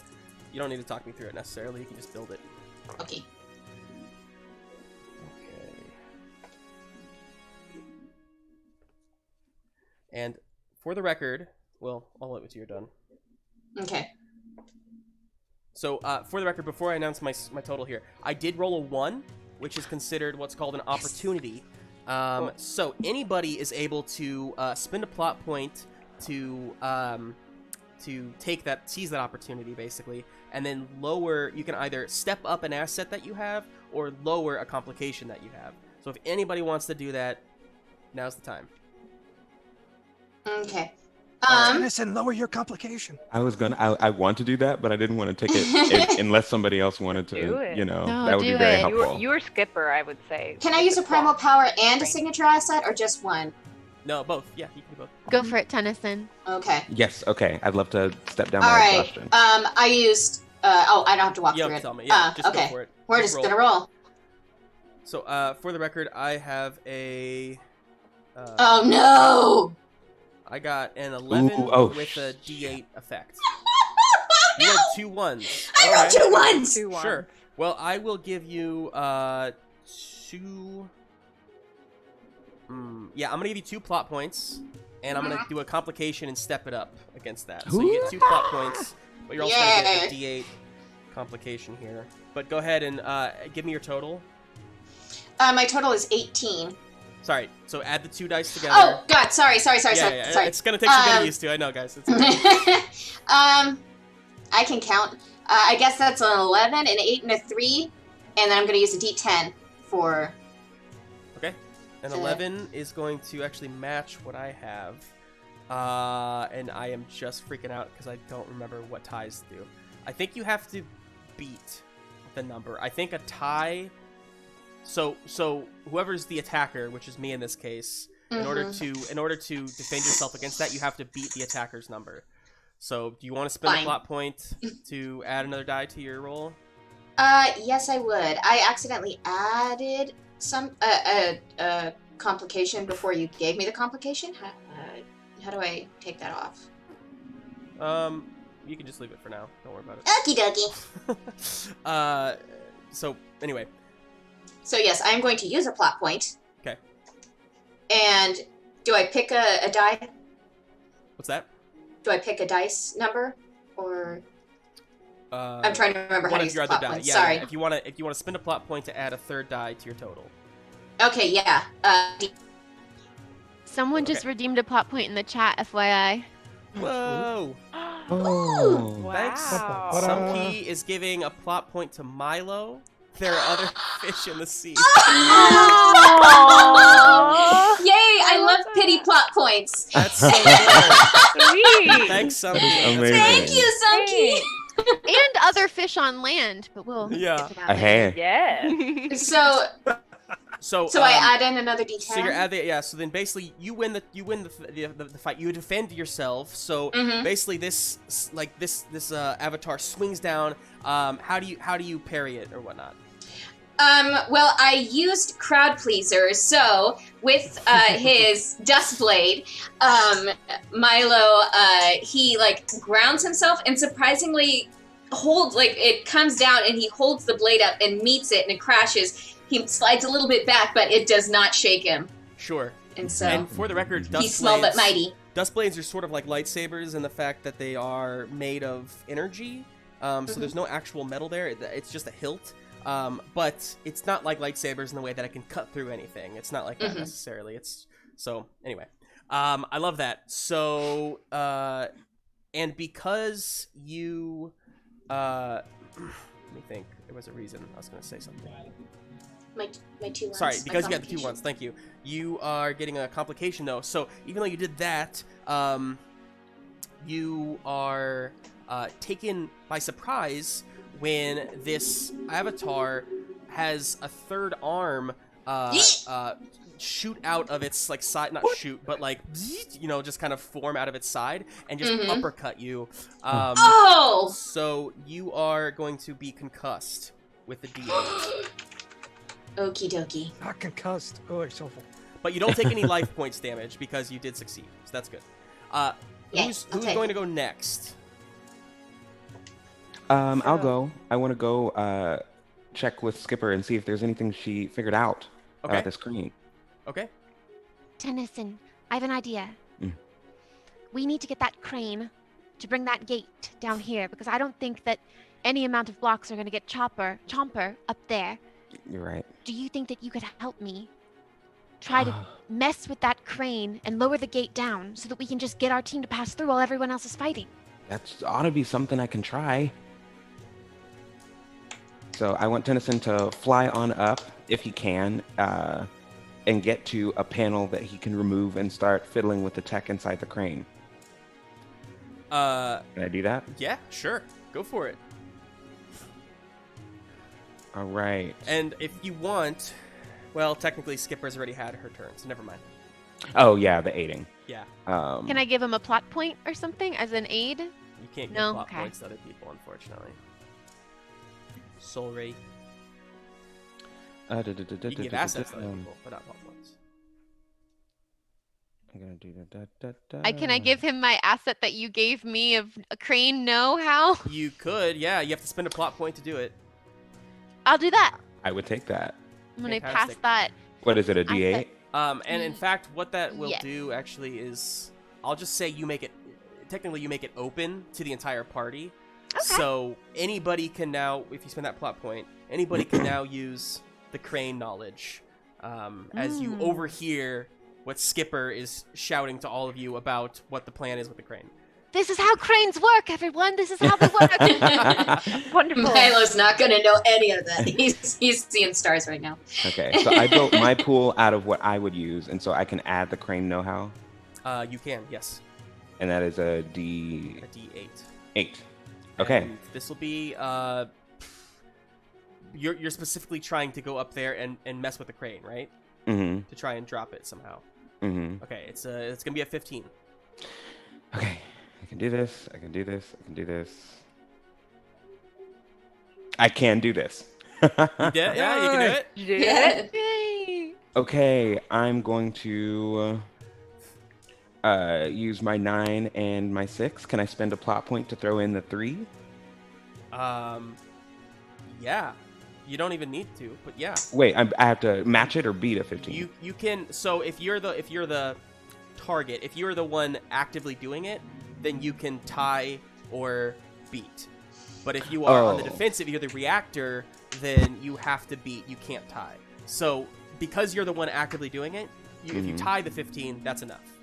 Work. And would you consider my success in this an asset that is being created? I would consider it. I'm gonna say this is actually gonna be. I'm gonna have you roll it to see how much damage you can cause on this crane to make it fall. Now, not necessarily like you're beating it up damage, but like the infrastructure tinkering to of get it to taking out screws and stuff. Let's see how much you can do, because I have a number here of how much damage or whatnot it's gonna take for this crane to fall. Okay. So go ahead and roll that effect die that you have. So whatever that may be. It's roll gonna it be again. this D10 3. Can I just click on it and roll it again? Yep. 7. Awesome. Not bad. Okay.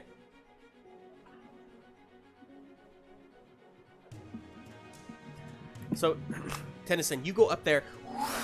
You are flying around this, cyclone of cubes, kind of ducking and darting your way out of them, till you get up to the top, to the crane.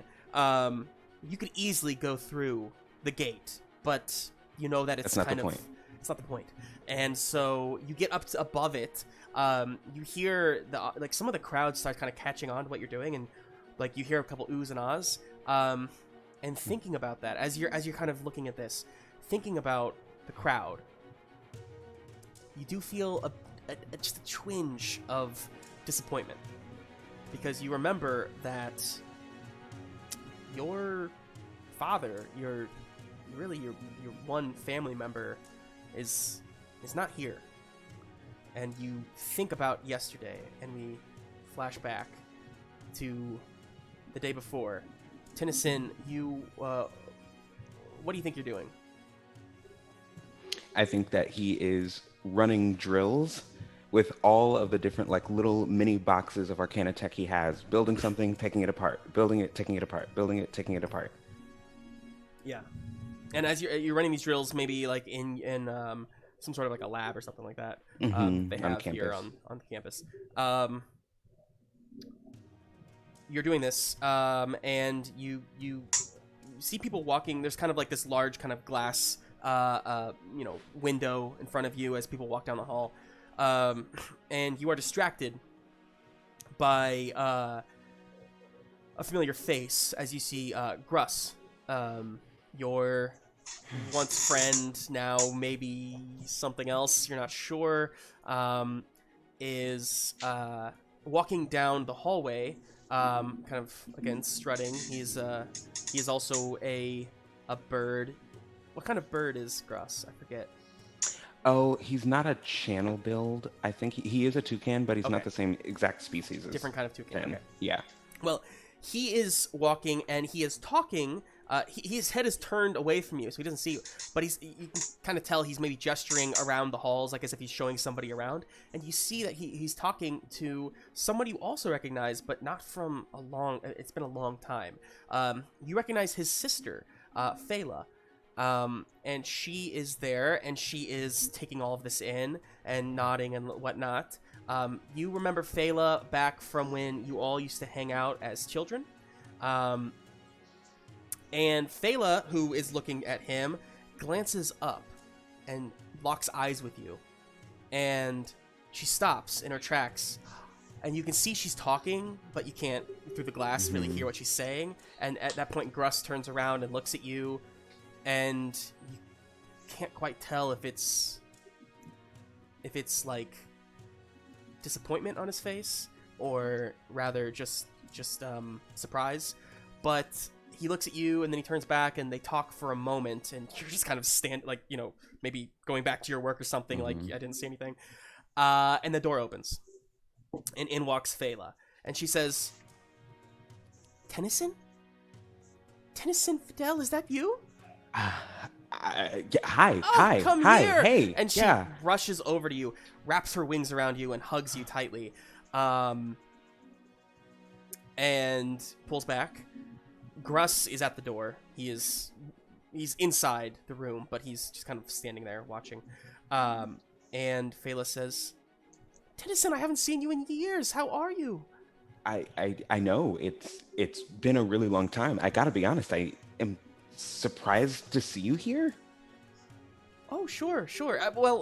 Graduation and all. I mean, Gruss, I wasn't gonna miss it. And right. She turns back to Gruss, and he just kind of like looks down. And she says, "What about you? I know you're an only child, but I don't know. Is your father here or?" Oh, I thought that there might be a chance he could come, but there's always so many meetings and deals and things to do back at home. No, of course. That's sure. Do you want to come to lunch with us? We're going to lunch. Wait, Gruss, right? Yeah, you guys are right. Phala, we actually haven't gotten too much of a chance to talk these past couple of years. Sure. Well, busyness and whatnot. Wait, come on. Come to lunch. I would love to catch up. Please, for me. I'm so sorry. I'm sure Gruss has told you how stressful this last test is going to be, and it's team-based, and I really don't want to let anyone down, and there's just a little bit more work I think I should do. But you guys, sure, go ahead. Of course. Well, it was good seeing you. It was really good seeing you, Tennison. And she gives you a hug again, and she says, please, obviously you're going to be traveling and whatnot. You're going to be gone, but whenever you come back, I would love to, please come visit. Come visit. I miss all of Gruss's friends. All of you, Phoenix and the other one, I always forget his name. Pavo, yeah. Pavo. And she says, okay, well, we'll go. We're just gonna, yeah. And Gruss, she kind of notices that Gruss hasn't been talking this whole time, and kind of gets the bit maybe of the tension. And so she turns and Gruss kind of looks up and says, Tennison, and then turns and walks out of the room, and she looks to you and smiles and then exits, and you're alone again. Back to your work. As you flash back into staring at this crane. This is what you worked for. You know how to dismantle this thing. And you start to work on it, pulling apart screws, loosening bolts. It's going to take some time, but you're doing it. Who's next? Chomper, you want to go? Or you want me to go? I will say, before you go, both of you, Kira, Chomper, you both see that at this moment, from another tunnel, one of the last teams actually to get out to this field, you do recognize some of the school bullies that you have come across multiple times. You see Drake, and he is leading his team, Yaxley, Penny, and Cha-Cha. And with them on their team you actually see Herbert, the giraffe. You know Herbert to be like the nicest, quietest guy. He's the peacekeeper of their team. And he is just like kind of tagging along, struggling behind. But you hear like Drake call back and say like, Herbert, I swear if you hold us up any longer, I am going to... God, just get up here! And they start rushing onto the cubes and whatnot.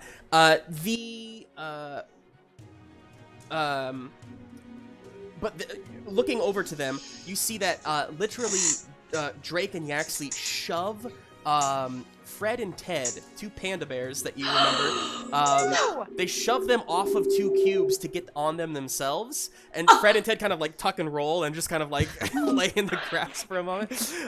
You see Fred and Ted, you know that their team is full of other friends that you also have. You know, Vitell is the leader of their team. You know that Max is their protector. Max, the wolf, a friend of yours. Oh, their team is so cool. Fred and Ted are on the team. You know that Gruss is on that team as well, as their Arcana technician. And also, Kyle, the sloth, is also on the team. For the record, because of this, Fred and Ted actually work as like one unit, almost like Chomper and Flip. Gotcha. So they kind of like stand on each other. They are the peacekeepers, I believe, of that team. Anyway, That's the coolest team. Other than I know. but they are not looking so good. Kira and Chomper, you both notice Max has been trying hard to fight for his team, but Vitell seems to have been kind of hurt somehow. No. And Kyle is holding her and trying to like climb up the cubes. Meanwhile, like I said, Max is kind of fending off against but he's getting blindsided. It's not looking good for those guys. Oh, no. Anyway, This all sucks. yeah. So what are you doing?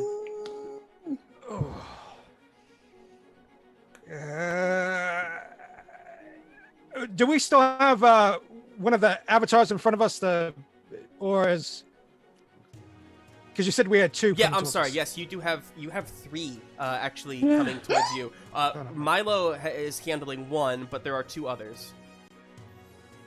How heavy are they? They are, I don't know. They are heavier than you normally are used to because they are more armored up. But you've lifted one before. You've grabbed one before. You think you could do it?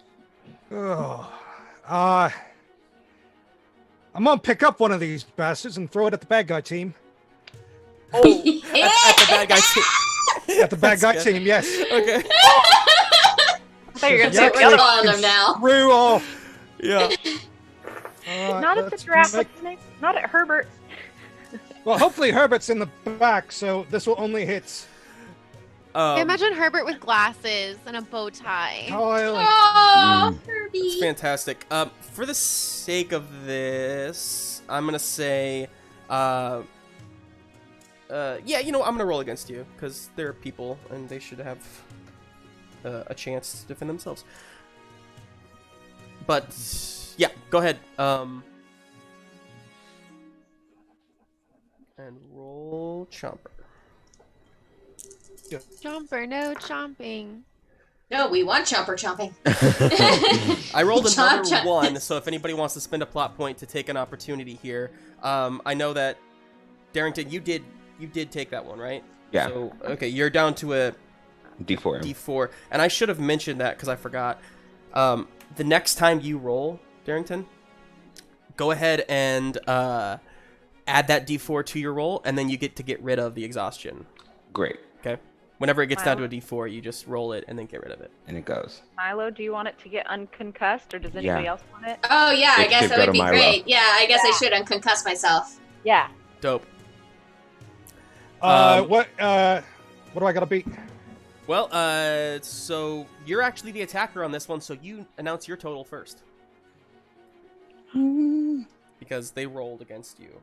Okay, let's see here. I got 2 5s. So 10. And the effect die is a No. D10. All right.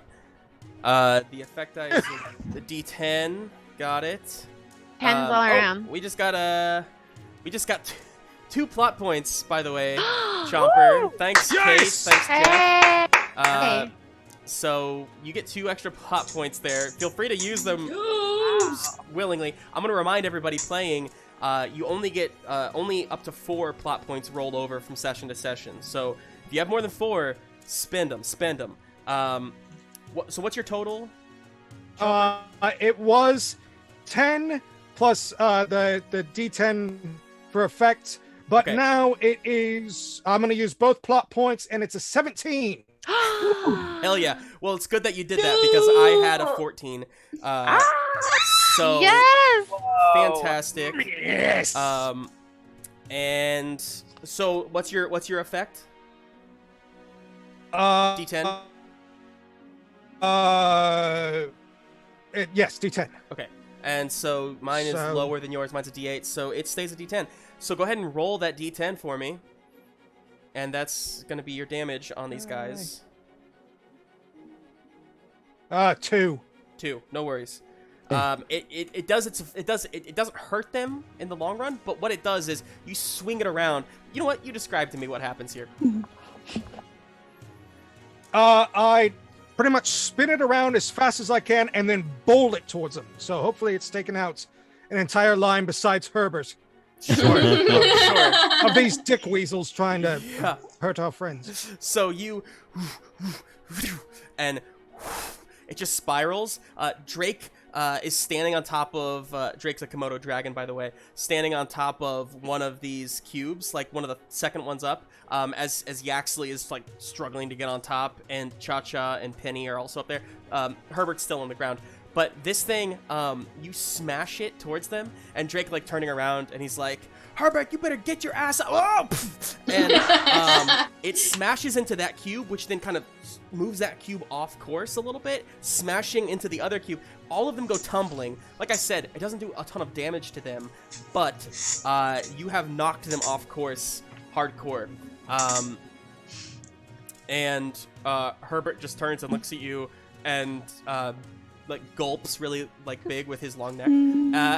Aww. And fantastic. Chomper, you do that. It's you look at this wreckage before you, and you think back to words that were told to you yesterday when you were, what were you doing yesterday, Chomper? I was cleaning Flip because he usually cleans me, so I need to give him a little Aw. scrub. Love it.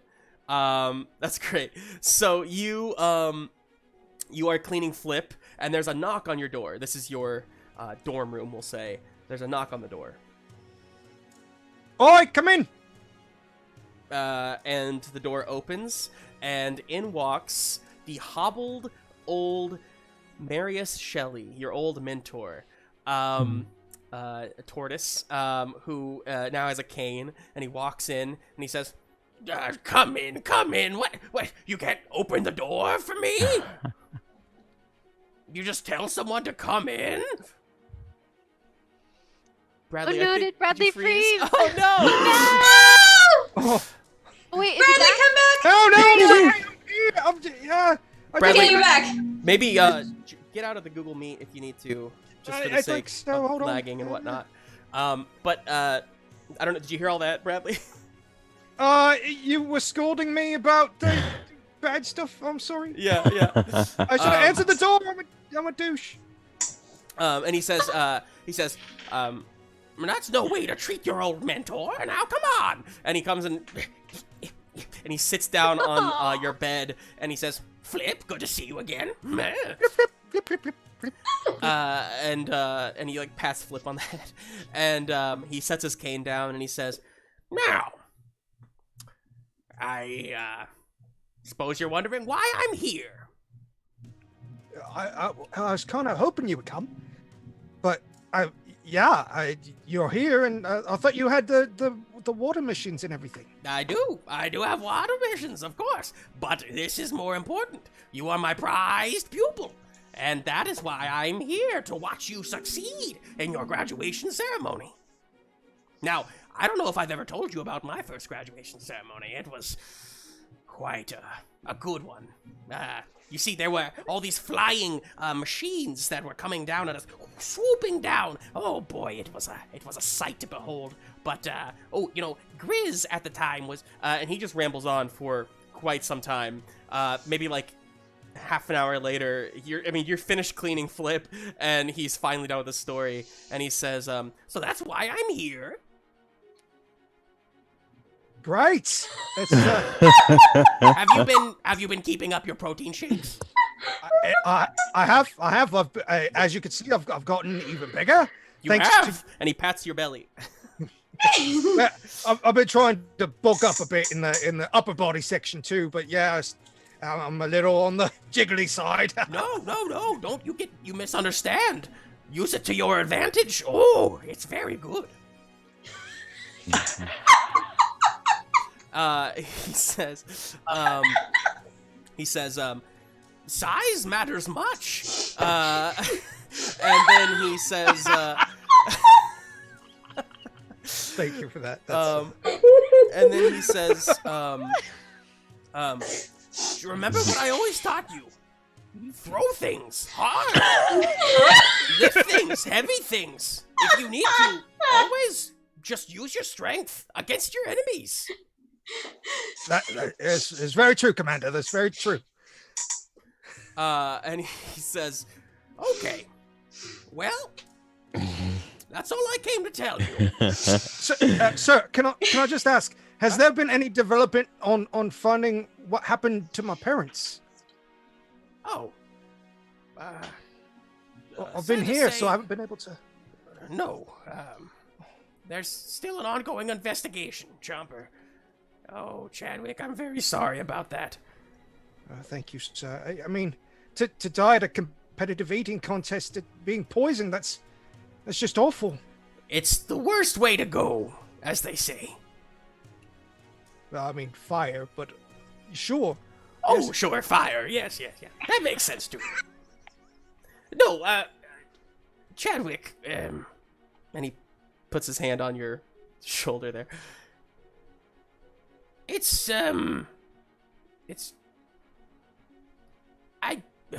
I'm not good at all this stuff, but, I want you to know that I am happy that you're doing well, and I want your success. Thank you, sir. I know that was hard for you to say. You don't...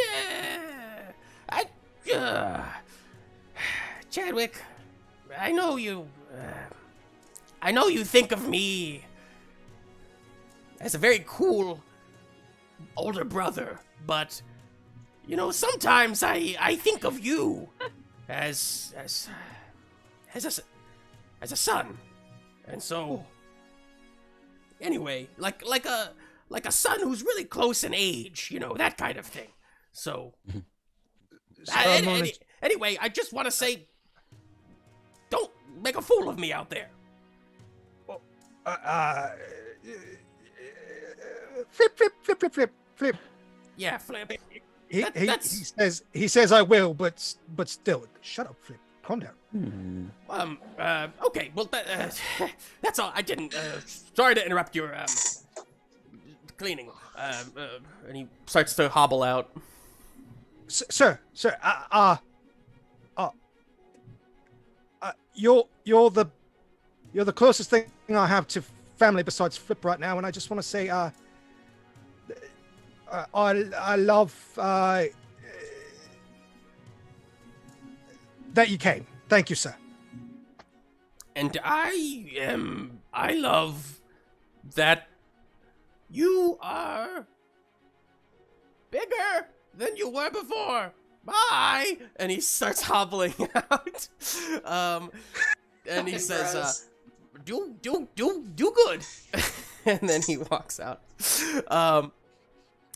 And you flashback to today, and you almost instinctively kind of look up to the stands to see if you can find Marius. Of course, it's hard to find anybody in this crowd, but you think he'd be happy that you just chucked a machine at some bullies, so. Just so you know, while you guys were having this scene, a plot point was awarded to Chomper for getting a pat on the belly from fishing. I don't know how to say the name, but Fishing G. Yeah. Fishing G. Thank you. Well, thank you. Like a gin. Oh, okay. I think that's what it is. Anyway,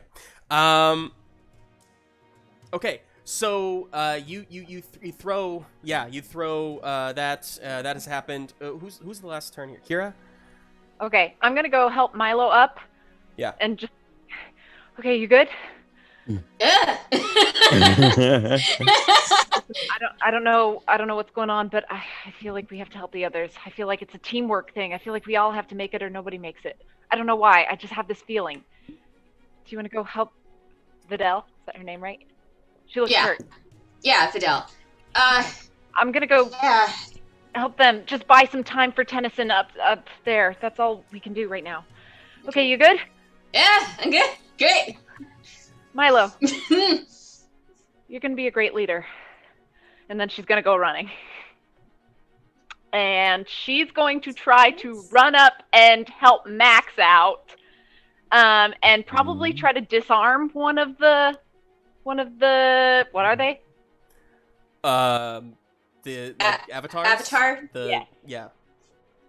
She's gonna try to disarm one. Okay. Fantastic. And this is Max, right? You're helping Max? Yeah. Okay, great. You rush over. Go ahead and make me an attack. Oh gosh. Okay. All right. So let's do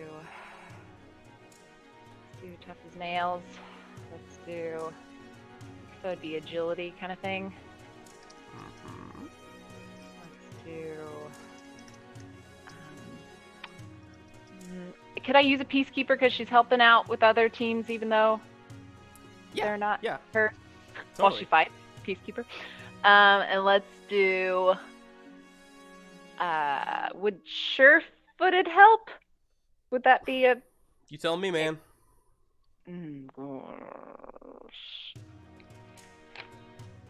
Or could I use my past knowledge of like training for this? You could use both, yeah. Okay. Oh, both. Wow. Okay. Then yeah, let's do that. Okay, here we go. All right. Oh no! Oh. It's not a good noise. Okay. No, that's not. Oh, Okay. I got a 1, by the way, if anybody wants to Okay. use an opportunity. Okay. Well, Could I take that and take away what my she got 3-1. I got 3-1. Oh, you got 3 1s? Oh my god. Real bad. Damn. Well, that's nearly a botch. For the record, a botch is when you roll all 1s. But, yeah. So you roll, you do... Bad. I do bad. Sure, I will say you can use my opportunity. I'll just say one of my 1s cancels out one of your 1s if you spend a plot point. Okay. Okay. I'll spend a plot point to take away one of the ones. Great. Okay, so you... What does that mean? Like, could I use it? Like, could I use that die still or something like No, that? you can't. Actually, That's I'll let you re-roll that one die. House Okay. roll, whatever. Okay, so I guess we have to use the 6 and the 4, no matter what, kind of, right? And then, can I re-roll that Just a D10? D8, yeah. Or D10, I guess. Where is it? You can just do it at the top, too. Okay. Come on. 9. Fantastic.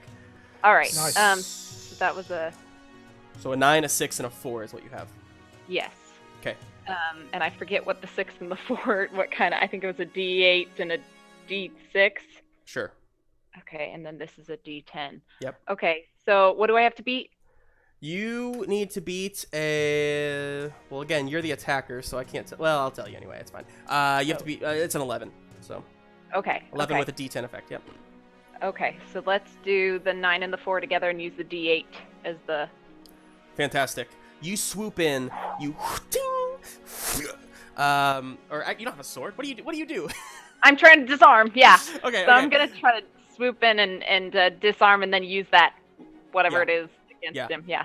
Okay, so you literally run up and like you quickly just like smash your paw into the literally the arm, and it just pops off, and then you take the arm, you literally disarm them, take it, and then just like swoop it around and smash into them, and it kind of flutters back. Say, what's the matter, Max? Issues? And I'm gonna like wake up. He's breathing heavy. He's thank you. Thanks, Kira. I'm the one with asthma, man. Come on, step it up. Let's go. I can use Where your is this inhaler right about confidence now. coming from? All right, and with that, we're gonna cut back to Skipper. Skipper, you see up atop that Tennison is doing it, but it's looking around. It needs to happen faster. Something needs to happen here. What is Skipper going to do to try and finish this? Oh gosh. Well, she trusts that Tennison will be able to do this. But I think she's feeling antsy and wants to speed the process along. So, canonically, I have a net gun from which I can shoot nets, and that is my weapon. I want to try to shoot a net at the crane so that I can start maybe pulling it down. I don't know. Sure. Are you going to stay on the ground for that, or are you going to try to get closer? I think I'm going to stay on the ground, but like get as close as I can. And maybe can I can I gesture to Chomper and see if he'll help me, like if he'll hold the rope, since he is much bigger than I? Yeah, so it's again, the crane is 100 feet up. And there's a swirling cyclone of cubes. So if you don't get a little closer, it's gonna be hard for you to get up there. Okay, I'm going to have Chomper. Okay, I'm gonna try to go up the cubes and shoot the net. Okay, I'm gonna try to climb up the cubes and shoot the net at the crane simultaneously in a very, very dramatic fashion. This may not end well.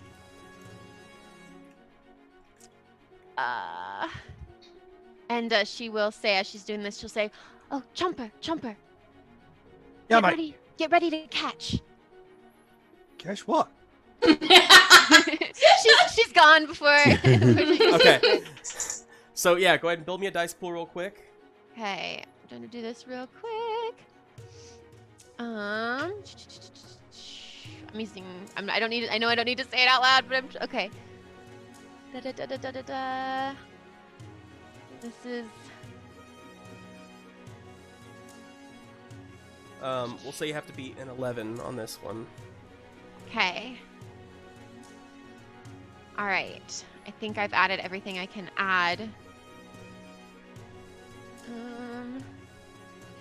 I don't know if this is gonna work. Can I preemptively add a plot point? I can do that, right? I can use my last plot point to add an extra die. To my dice pool. Yes, to add another trait. Yep. Okay. Then I'm gonna do that so I can add another die to my pool. And now I will roll, and that is going to be okay. I got a 7, a 3, a 5, and an 8. Oh hell yeah! And what did you say I had to beat again? An 11. So I am going to use the 5 and the 8. Wait, the 5 and the 7 to beat the 11. Oh my God, math. Sure. Yes. That's 12. Yep. Yeah. And then I'm going to use the D10 that I rolled as an effect die. Fantastic. Okay, that's a really good effect. So, yeah, you kind of skip around a little bit, and you're climbing up the cubes. Is that a little bit? You said? Yeah. She's basically trying to parkour up the cubes. You do so exactly that. You are determined. You are flying through the air, cube to cube to cube, and just as you start to kind of almost slip off of the side of one, catch yourself, and then kind of tuck and jump to another one. You start pulling yourself up, and you think, okay, this is my shot, and you aim up, and you net flies, grasping around the crane. Tennison, you see this just in time, and realize what's happening, as you think, okay, just one little smack here and this is gonna work. So you just instinctively lean your body into it. Very rarely do you use your body, but you just, and then, and it flies downward. Very dangerously, I might add, to the people below. Everybody starts jumping out of the way. I jump out of the way towards Chomper. Skipper, you jump off the ledge, and as you do, you are flying down, and you somehow catch in the audience the eyes of your little sister Pearl. Oh. And we're gonna have one more real quick flashback here before we call it. Skipper, you go the day before. Your family is in town. Your father, Conway, your mother, Cordelia, your older brother Beckett, and your little sister Pearl, and you're having a nice little family outing to like one of the little restaurants here in the campus. And your father's in the middle of talking about how the business has been going, and Beckett is kind of just listening carefully and attentively. Pearl is just like staring at you and like poking your uniform in different places and like touching it, like it's so cool. And your mother is listening to your father, and eventually your mother just says like, "Okay, Conway, can we please? I think we better. Oh, sorry, Conway. I think we better stop with the business talk right now. I want to talk to Skip. I want to talk to Skipper about how have things been going. How do you feel you will do tomorrow?" Well, I feel I will do very well. I've been practicing and working very hard, and I'm very fast and very quick and I can do anything. I want you... yes, that's good. That's very good. And your imagination has always been top-notch. That's always been one of your best qualities. I want you also to be realistic as well, right? We have to know our limits, and we have to understand that, sometimes things just don't work out, right? And so I just want you to know that if tomorrow doesn't go according to plan, well, it's not the end of the world, right? You came here, you tried, and maybe it's, you could always come back to the Oasis, and there's always a spot for you there, right? Mother, Father, I am so very glad that you're both here, and Beckett and Pearl, I'm so excited to see you, but you have to know, I believe that there are no limitations to what we can accomplish so long as we are brave and determined and clever, and tomorrow I am going to show you just that. And Pearl says, yeah, that's... Oh, how do you do a child's British voice? Yes, Skipper, I can't wait to see what you will do at the test tomorrow. I am so eager. And Beckett says,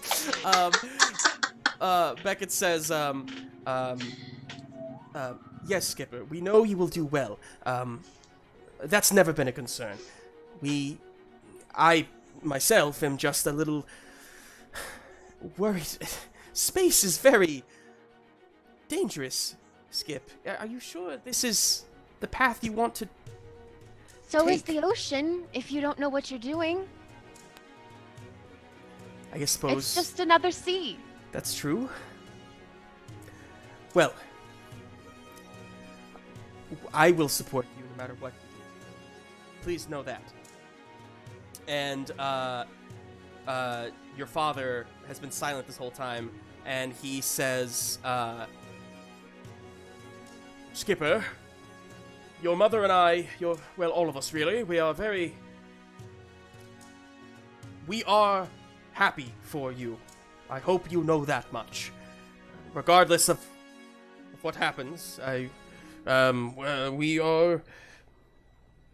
I hope that, after perhaps your space adventures, you can come back and help us run the Oasis. That, of course, would be ideal. You know, we've had a percentage boost in the last... And Cordelia said, shut up, Conway, please. And she said, and she reached across the table to you, and she takes your hand, and she says, we are proud of you, Skipper. And we know you will make us proud. And bring good... bring happiness to us all. Okay, let's eat, please. And she changes the subject quickly, and you finish your meal, having a good conversation that maybe you haven't had with that family, with your family, and maybe ever. I don't know. And you think about that as we flash back to today. Ooh, plot point for Skipper: never give up. Thank you. And thanks. And as all this comes crashing down, and the gate is now propped up slightly on a cube, and everyone stops. The arena goes quiet, and everyone looks around, and Fred and Ted look to you all and go, so we can just, that's... Kyle, come on, let's go! And the two of them, like, rush over and hop through the gate, along with Max and Vitell, who are kind of holding on to each other to kind of limp through. Little by little, everybody starts going through the gate.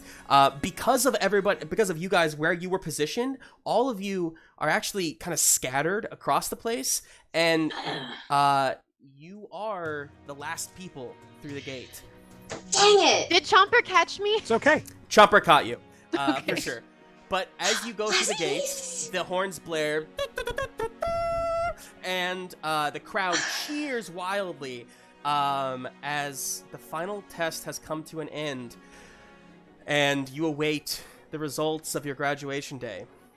And we'll pick up there next time. It is the end of our first session, everybody.